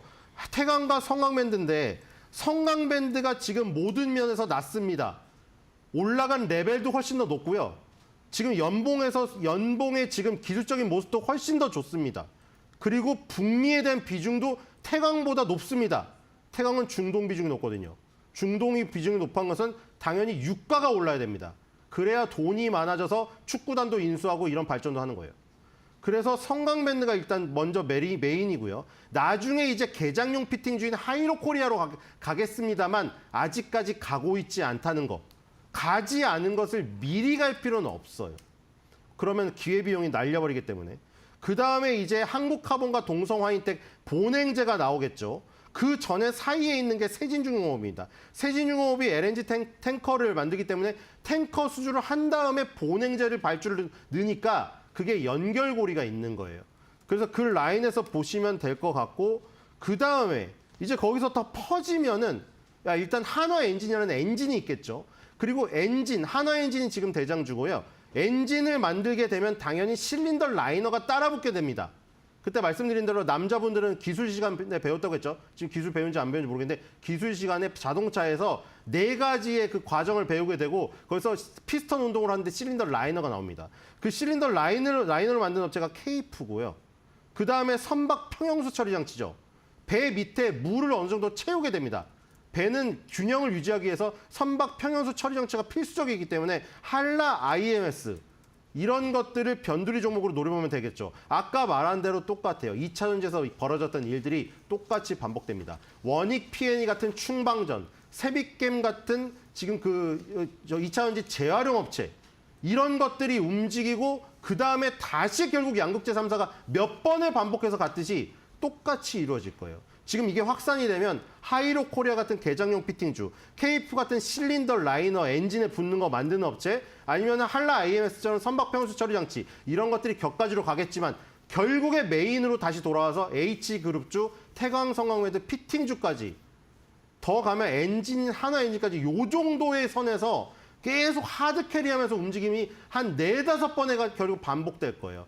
4-5번이 반복되면 어떤 현상이 벌어지냐면 잘간 탑픽주는 2007년에 고점을 깰 정도로 갈 수도 있어요. 그럼 그때는 이제 온 방송에서 조선주를 떠들게 되겠죠. 그때 만약에 접근하면 2차 전지랑 똑같은 양상이 되니 주의하시면서 접근하시기 바랍니다. 네, 알겠습니다. 오늘도 조선 밸류체인에 대해서 이야기를 좀 해주셨고요. 그렇다면 오늘 두 분과 함께 오늘장 키포인트 어떻게 선정하셨는지 이야기 들어보겠습니다. 먼저 김민수 대표님 말씀해 주시죠. 네, 주말에 걱정했던 것보다는 또 이제 미국 시장이 조정받다 보니까 좀 더 출렁이지 않을까 싶었는데 그보다는 나은 것 같습니다. 조금씩 더 상승폭을 확대하는데 앞서 말씀드렸던 것처럼 오늘은 딱 2가지만 보시면 됩니다. 선물 매수와 기관 매수 2가지가 시장을 이끌게 되면은 그래도 오늘 종가는 그래도 한 해 내내 고생했다가 조금 나아진 모습들은 물론은 보여질 텐데 근데 연결을 시켜서 내년까지 본다라고 하게 되면 시장 전반적인 기대보다는 섹터 중심이 계속 좋겠다라는 쪽에서 섹터 챙겨가자 이 말씀을 드리겠습니다. 네, 알겠습니다. 오늘 수급적인 측면 좀 집중해서 보자라고 이야기해 주셨고 시장의 지수 상승보다는 섹터별 대응이 중요하다라고 말씀해 주셨습니다. 그렇다면 신 의원님께서 오늘장 키포인트 어떻게 선정하셨을까요? 네, 주가 하늘이 무너져도 솟아나는 섹터는 있다. 이제 뭐 며칠 휴일을 갖게 될 텐데 우리나라 2025년에 국장을 하시는 분들은 456명 중에 1명이 살아남는 게임이 아닌 456명이 참여해서 456명이 다 살아남는 결과를 맞이하셨으면 좋겠습니다. 네, 알겠습니다. 두 분 공통된 의견 제시해 주셨습니다. 역시나 지수단의 대응보다는 섹터별로 네. 대응을 해보자라고 이야기해 주셨고요. 오늘 말씀 여기까지 듣겠습니다. 한 해 동안 고생 많으셨습니다. 수고하셨습니다.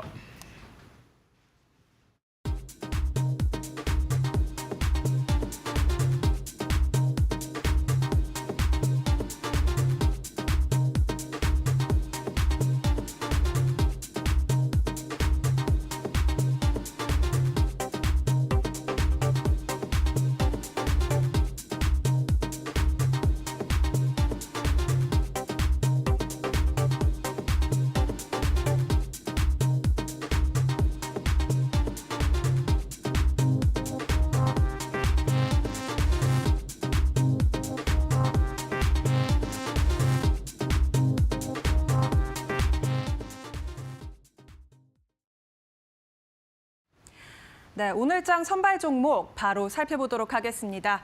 메리츠증권 강남금융센터 김경국 과장 연결하겠습니다. 과장님 안녕하십니까?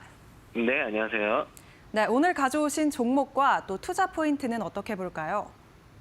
오늘은 하나오션이라는 조선주 종목을 가져와 봤고요. 투자 포인트 몇 개 좀 말씀드리도록 하겠습니다. 네. 일단 최근 부진한 시장 환경임에도 불구하고 조선 섹터에 대한 수급이 지금 쏠리고 있는 이유는 일단 첫 번째로는 트럼프 당선인의 한국 조선 산업에 대한 우호적인 협력 요청 그리고 확장적 LNG 정책의 수혜를 동시에 받고 있어서 외부 환경이 유리하게 일단 전개되고 있다는 점을 꼽을 수가 있겠고요. 2년에서 3년치의 수주를 일단은 확보했다는 점에서 향후 2년 이상의 실적 성장세를 유지할 수 있다는 것에서 안전적인 투자처로 조선을 좀 생각하고 수급이 쏠리고 있다, 이렇게 좀 말씀드리고 싶고요. 거기다가 12월 19일 발의가 된 미국 조선업 강화법은 미국 조선업과 상업해운 산업을 부응하겠다는 법안인데, 한참을 앞서 나간 중국 해양산업의 위협을 느끼고 미국 내 조선업 부양을 통해서 격차 해소를 하겠다는 전략이 반영된 법안이다, 이렇게 좀 말씀드리고 싶습니다. 이 법안을 통해서 한국 조선주에 대한 수혜가 예상이 되고 있는데, 특히나 미국의 필리조선사를 인수한 하나그룹, 미국 해군 정비 자격증을 취득하고 MRO 사업을 개시한 하나오션이 큰 기회를 맞이했다고 말씀드리고 싶습니다. 하나오션 같은 경우에는 25년 특수선 부분에서 잠수함 건조 매출이 증가하는 가운데 군함 관련 유지보수 매출도 증가하면서 동사의 특수선 사업부가 주도적인 역할을 할 것으로 기대를 하고 있고요. 유지보수 같은 경우에는 수익성 측면에서 변수가 있는데, 수요자인 미국의 요청으로 진행된다는 점에서 예상보다 긍정적인 수익성 창출이 가능할 거라고 판단하고 있습니다. 또한 25년은 국내 조선사 전반에 걸쳐서 높은 성과의 선박들이 건조되면서 매출과 영업이익이 모두 증가하는 사이클에 진입할 거라고 예상을 하고 있고요. 하나오션의 경우 경쟁사보다 수익성 개선이 더딘 모습을 보여줬는데, 25년에는 건조 제한 영향이 해소가 되면서 수익성 개선의 모습을 보여줄 수 있을 거라고 기대하고 있는 상황에 있습니다. 네, 가격도 함께 살펴보겠습니다. 가격 전략은 어떻게 세워 보일 수 있을까요? 일단 기술적으로 이번 상승의 턴에서 23년 고점인 44,000원대를 한번 탈환해 보려는 흐름이 나올 거라고 예측을 하고 있고요. 일단 35,000원대에서는 한번 매수로 한번 접근해 보면 좋을 것 같고, 목표가는 45,000원, 그리고 손절가는 27,000원으로 잡아드리도록 하겠습니다. 네, 매수가 35,000원, 목표가 45,000원입니다. 오늘 말씀 여기까지 듣겠습니다. 고맙습니다. 네, 감사합니다. 네, 오늘의 종목 조선주 한화오션 체크하시고요. 지금까지 오늘장 선발 종목이었습니다.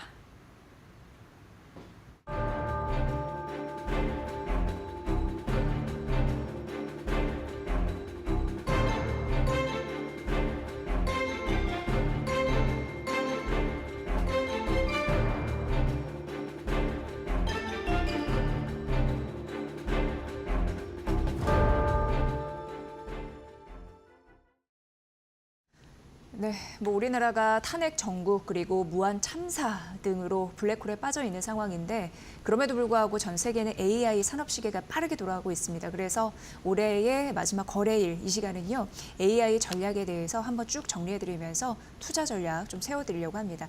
오늘 이 시간은 미디어스피어 강정수 박사를 모셨습니다. 인사 나눠보도록 하겠습니다. 어서 오십시오. 안녕하세요. 네. 시국이 시국인 만큼 또 해야 할 일은 또 해야 돼서 저희가 AI 반도체 이야기를 좀 꺼내보도록 하겠습니다. 내년은 AI 반도체 시장의 패권 경쟁은 더욱더 치열해질 것이다라고 하면서 주말 사이에서도 굉장히 많은 이슈가 사실 우리가 지금 무한 참사 때문에 굉장히 혼란스러울 때 나오기는 했습니다. 그런데 이제 문제는 내년 글로벌 공급망이 어떻게 재편될지 빠르게 이걸 좀 알아야 된다라는 의견들이 좀 상당하더라고요. 어떻게 보십니까?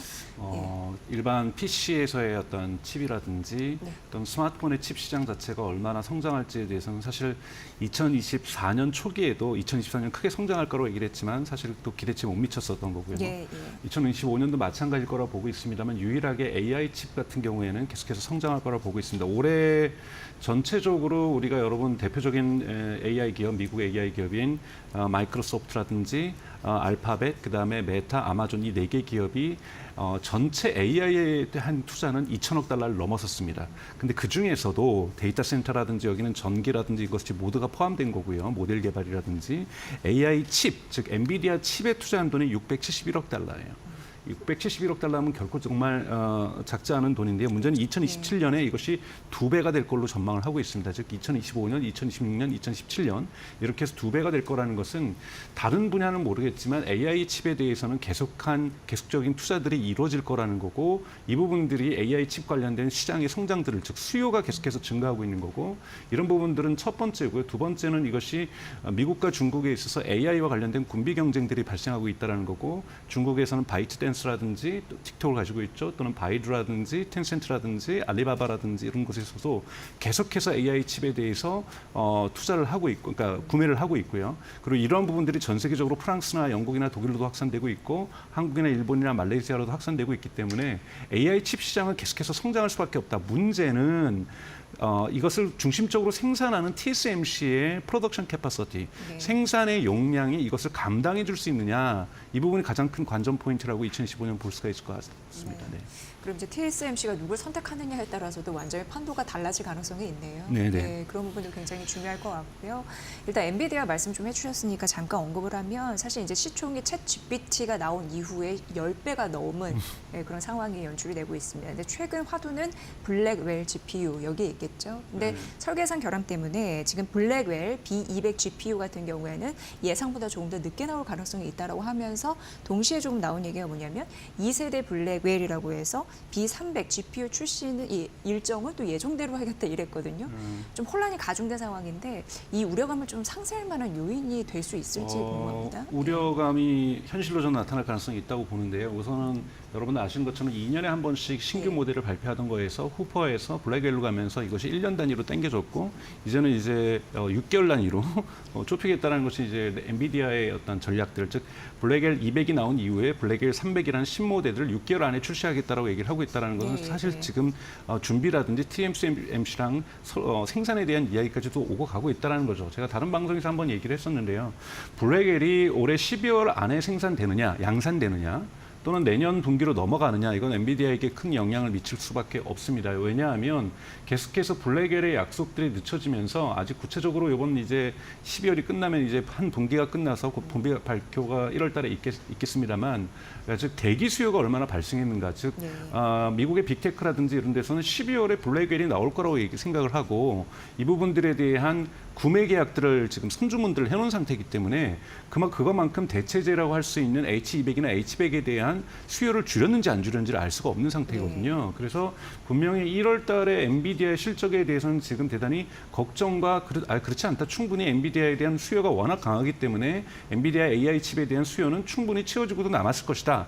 이런 주장과 함께 블랙웰의 지연에 따른 대기 수요가 발생했을 수도 있다라는 해석들이 지금 분분하고 있기 때문에 1월 말에 있을 또는 2월 초에 있을 엔비디아의 실적 발표는 대단히 중요한 모멘텀이 될 수 있다고 보고 있어요. 그러나 중장기적으로 볼 때는 엔비디아의 블랙웰이 저는 뭐 내년 초에는 성공할 거라고 보고 있고요, 양산에. 그렇게 된다라면 지금 엔비디아의 이것에 주면돼서 오라클이 30만 개라든지 또는 일론 머스크 익스앗 AI가 벌써 10만 개 이상을 주문했다든지 해서 블랙웰에 대한 수요도 넘쳐나고 있기 때문에 양산만 되면은 이 문제는 해결될 수가 있다라고 저는 보고 있어요. 그래서 다만 여러분 보셔야 될 것은 12월 정도는 양산될 거라고 생각했지만 이것이 지금 1월로 연기되고 있고, 정말 1월 안에 안 된다면 전 큰일이 일어난다고 보고 있고요.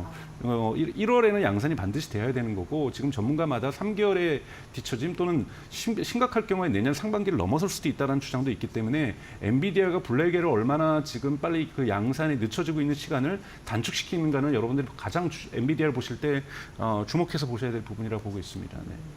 약간 단기적인 전략, 장기적인 전략 좀 나뉠 것 같고 약간 어떻게 보면 삼성전자와 비슷한 상황일 수도 있겠다 이런 생각도 드는데 어찌됐건 그 블랙웰 출시를 제대로 하는지 양산의 시점이 생각보다 늦어지지 않아야지 주가 훼손도 좀 없지 않을까 이런 생각 드네요. 내년 초에 관전 포인트라고 저희가 제시를 해드리도록 하겠습니다. 그리고 여러분 많이 이제 느끼셨겠지만 브로드컴이 최근 AI 쪽에서 굉장히 각광받는 주식으로 떠오른 상황입니다. 빅테크 기업들이 너나 할 것 없이 엔비디아의 종속성을 낮추려는 노력을 좀 하고 있는 상황에서 브로드컴 같이 ASIC 반도체라고 하는데 그 기업과 협업하려고 하는 분위기가 좀 커지고 있는 상황이고요.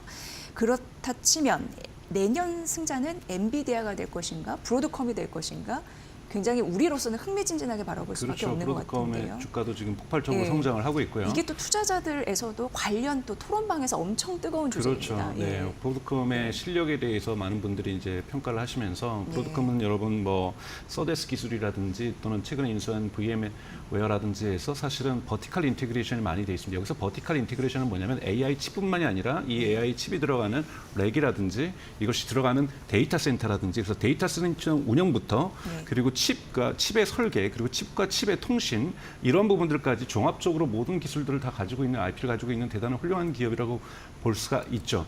그게 당연한 거죠. 여러분 짜장면집에서 옆집의 짜장면집이 너무나도 손님들이 막 몰려들면 옆에서 만두집 하던 사람들도 짜장면집으로 바꾸고 싶은 거거든요. 그리고 거기 줄 서는 사람들도 다른 집으로 좀 분산돼서 네. 골고루 맛있는 집들을 여러 군데 가서 줄 서는 시간을 줄이고 싶은 거죠.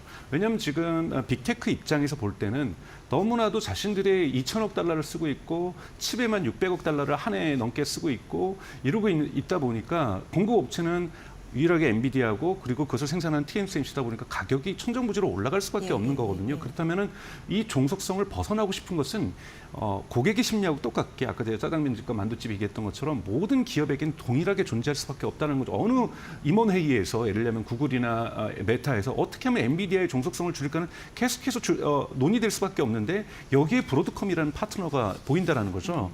브로드컴에서는 흔히 말하는 여러분 ASIC라고 하는 맞춤형 AI 가속기를 만들 수 있는 능력을 가지고 있고 그 설계 부분들을 얘기하면서 구글의 TPU라든지 지금 이제 애플도 이제 프라이빗 클라우드를 만들려고 하고 있죠. 애플 인텔리전스 때문에. 그럼 애플도 대단히 많은 AI 가속기가 필요하게 되어 있고 그리고 메타 같은 경우에서도 계속해서 필요로 하게 되는데 자신들만의 필요한 거 지금 아마존 같은 경우는 하반기에 자체 AI 가속기를 드디어 설계하고 제작에 들어갔습니다. 네. 이런 부분의 파트너로서 강력하게 등장하고 있는 것이 브로드컴이다 보니까 또 브로드컴은 지금 데이터 센터를 많은 속도로 그러니까 빠른 속도로 대량으로 짓다 보면은 지금 전기 효율성이라든지 에너지 효율성 문제도 문제가 되는데 이 부분도 해결해 줄 수 있는 대단히 유력한 버티칼 전체에서 AI 칩에서부터 데이터 센터 운영에까지 중요한 파트너이기 때문에 브로드컴이 이제 각광받을 수밖에 없고 제2의 엔비디아가 될 것이다. 제2의 엔비디아가 된다는 것은 쉽게 얘기해서 엔비디아처럼 매출이 폭발적으로 증가한다기보다는 여러분 주가가 이제 엔비디아 같은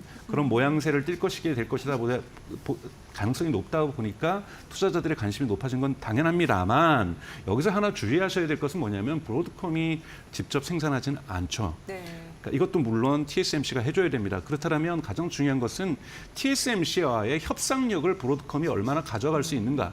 예를 들면 도조 슈퍼컴퓨터 테슬라 같은 경우에는 도조 칩만으로 도조 슈퍼컴퓨터를 만들려고 했어요. 도조 칩은 자기네들이 설계한 거죠. 이것도 TSMC가 생산하는 거예요.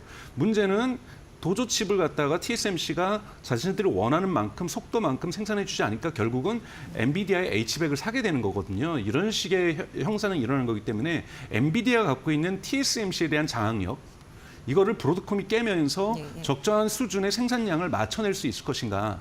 이것이 2025년. 그래서 실질적으로 AI 칩에서 즉 전체 매출에서 엔비디아는 88%가 데이터 센터에서 이루어지고 있는데 여기서 수익률이 75% 정도 되고 있는 거잖아요. 이 정도를 실제로 구가 실현했다라는 건데 브로드컴이 그렇다라면은 AI 칩에서 대량 생산을 이뤄낼 수 있는가 여기에서 고수익률을 만들어낼 수 있는가가 2025년에서 가장 중요한 관전 포인트라고 볼 수가 있습니다. 네, 정말 실력은 갖추고 있는 기업이라는 거죠. 그러니까 TSMC의 그 니즈를 누가 더 반영을 하면서 인기를 얻느냐에 따라서 완전히 그렇죠. 시장이 재편이 될 수 있다는 그렇죠. 가능성. TSMC 같은 경우는 일본에서 네. 에서도 공장이 가동됐고 지난 시간에 말씀드렸던 것처럼 근데 이제 이나노 공장이나 이런 것은 미국 공장에서는 2027년부터 새 그 공장이 가동되거든요. 그렇다면 프로덕션 캐파시티가 본격적으로 지금 이런 AI 가속기에서는 2027년에서나 늘어난다는 거죠. 그럼 2025년과 2026년은 대단히 현재의 생산 능력에서 이 초과하기 되게 어렵다라는 거예요. 그렇다면 이 시장 내에서 공장이 더 늘어난다라면 여기에 브로드컴에게도 줄 부분도 있고 다른 데도 줄 수 있는 여력이 충분히 생기지만 현재 구조에서는 이것을 배분하는 문제에 있어서는 파워 게임이 들어갈 수밖에 없다라는 거죠. 예, 그렇습니다.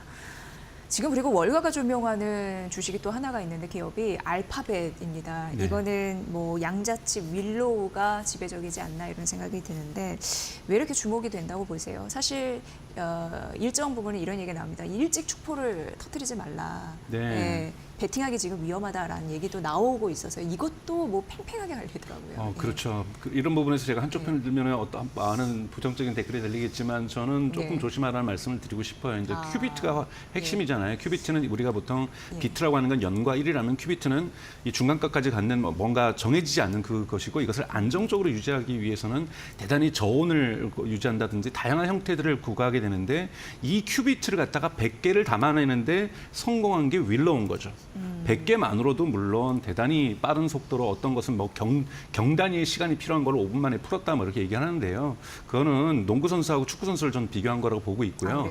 실제로 우리가 일상적으로 생각하는 양자 컴퓨터가 실용적으로 가기 위해서는 구글 자체가 지금 세우고 있는 목표가 지금 100개가 아니라 100만 개가 들어가는 양자 칩이거든요. 이때부터 세상은 바뀔 거라고 얘기를 하고 있어요. 그러니까 아직 구글도 이제 100개에 성공한 거니 물론 100개를 100개고 네. 성공하려고 하면 이제 100만 개가 돼야 된다는 건데 이 100개라도 안정적으로 유지했으니 이 노하우와 방정식이 만들어졌으니 이 방정식에서 100만 개로 가는 거는 이 100개를 만든 것보다는 더 적게 걸릴 거라는 거죠. 대단히 빠른 속도로 100만 개가 담겨진 양자칩이 구현될 가능성은 존재하지만 아직 100개에서 시작하고 있다는 부분들은 분명하게 여러분 짚고 넘어가셔야 될 부분이 있기 때문에 2025년에 당장 양자 컴퓨터의 새로운 시대가 완전히 열린다.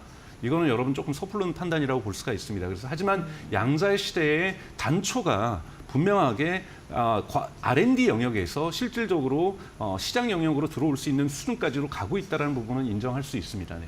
네, 알파벳 얘기가 나와서 그런데 이게 너무 저평가됐다라는 얘기도 있고요. 그리고 어떻게 보면은 그 트럼프 2기 행정부의 반독점 규제 움직임의 실질 리스크가 크다라는 그런 부분도 있는데 요거에 대해서 어떻게 네네네 생각하십니까? 반독점 이슈가 네. 가장 크죠. 이건 예. 2027년에 가서야 법원에서 뭐 상고하고 뭐 하다 보면 항소하고 그러다 보면 2027년가에서나 결정이 날 거예요. 근데 그 사이에 계속해서 위험성이 드러나기 때문에 그 전에 완전히 클리어되지 않는다면 투자자들의 불안감이 있을 수밖에 없는 거죠. 지금은 참 갑론을박이 있습니다. 즉 웨이모가 이제 도쿄에서도 이제는 테스트를 시작을 하고 텍사스 오스틴에서는 영업을 시작하고 이러다 보니까 웨이모에서도 본격적으로 돈을 벌기 시작할 거라는 건데요. 물론 이런 부분에서 자율주행차 시대를 지금 구글이 가장 먼저 테슬라보다 열어가고 있다는 부분에서 시장에서 긍정 평가를 받을 수 있을 것이고 또 여러분들 12월에 발표됐던 제미나이 2.0과 같은 경우에서도 확실하게 오픈 AI의 격차를 줄였다 또는 더 앞서가고 있다는 긍정적인 평가를 받고 있고요. 그래서 AI 부분에서도 좋은 평가, 이 부분이 자율주행에서도 좋은 평가를 받고 있고요. 그다음에 양자칩에서도 이러한 성과를 내고 있다는 부분에서 구글에 대한 좋은 평가를 받고 있지만 구글은 AI 검색 시대, 한국은 이제 구글이 12월 중순부터 시작을 했고 네이버 같은 경우에는 이제 2025년 상반기부터 시작하게 될 AI 검색 시장이 과연 구글의 매출을 줄여낼 것인가? 왜냐하면 아무래도 이제는 답만 찾고 나가기 때문에 링크를 클릭한다든지 이런 일들은 적어질 수가 있기 때문에 구글의 검색 광고가 위축될 수 있다는 우려감도 있습니다. 여기에는 찬반 논쟁이 있어요. 사람들이 답을 얻을 수 있기 때문에 더 많이 들어와서 더 많이 구글을 사용하다 보면은 결국 검색 광고 시장은 줄어들지 않을 거라는 주장도 있고 검색 광고 시장이 확실하게 줄어들 거라는 주장도 있기 때문에 이 부분이 지금 팽팽히 맞서고 있다 보니까 구글은 성장의 잠재력과 함께 우려들을 아직 해소시키지 못하고 있는 겁니다. 즉 검색 시장, AI 검색 시장으로 넘어갔을 때도 구글의 강력한 검색 매출이 유지될 것이라는 것을 입증은 최소한 6개월 정도는 기다려봐야 될 것 같고요. 2027년에 있을 나 해소될 수 있는 법적인 반독점 공방에 대한 조기 해소는 트럼프 정부에서도 쉽지 않은 문제이기 때문에 이런 불안 요소들이 구글의 주가를 하방 압력을 주고 있다고 보고 있습니다. 네. 어쨌든 우리나라의 기업을 시사하는 점이 굉장히 좀 클 거라고 봅니다. 아주 간단하게 한마디만 좀 부탁드리겠습니다. 우선 한국 경제에서 가장 중요한 건 2025년 1월 20일 트럼프의 취임이라고 볼 수 있습니다. 관세가 어떤 형식으로 사실은 인플레이션에 뭐 영향을 미칠지부터 시작해서 한국 경제에 어떤 영향을 미칠지도 너무나도 중요하고요. 사실은 미국 경제가 분명하게 어떤 경제 민족주의로 전환되고 있고 이것은 이미 그렇게 경제 민족주의로 가고 있는 러시아라든지 중국의 문제하고 이 3원 체계가 어떤 갈등을 구현하게 될지는 정말로 지금으로서는 다양한 시나리오만을 얘기할 수 있지 확정적인 것은 1월 20일이 되어봐야 된다는 거고 한국 경제가 아직 1월 20일을 준비할 수 있는 시간적 여유가 있음에도 불구하고 여러분도 아시는 이런 정책 상황들이 이런 협상들을 준비할 시간이 없다는 부분이 되게 우려스럽지만 너무나도 또 지나치게 우려하실 필요 없는 것은 현대자동차의 조지아 공장이라든지 지금 반도체 공장이라든지 이런 부분들도 다 고려한다라면 그렇게 한국이 쉽게 아웃되지는 않을 거라는 말씀을 좀 드리고 싶습니다. 네, 우리나라는 이제 반도체 산업이 주력입니다. 이 해외 시장의 트렌드를 알아야지 내년 시장의 실마리를 찾을 것 같아서 오늘 이런 시간으로 준비했습니다.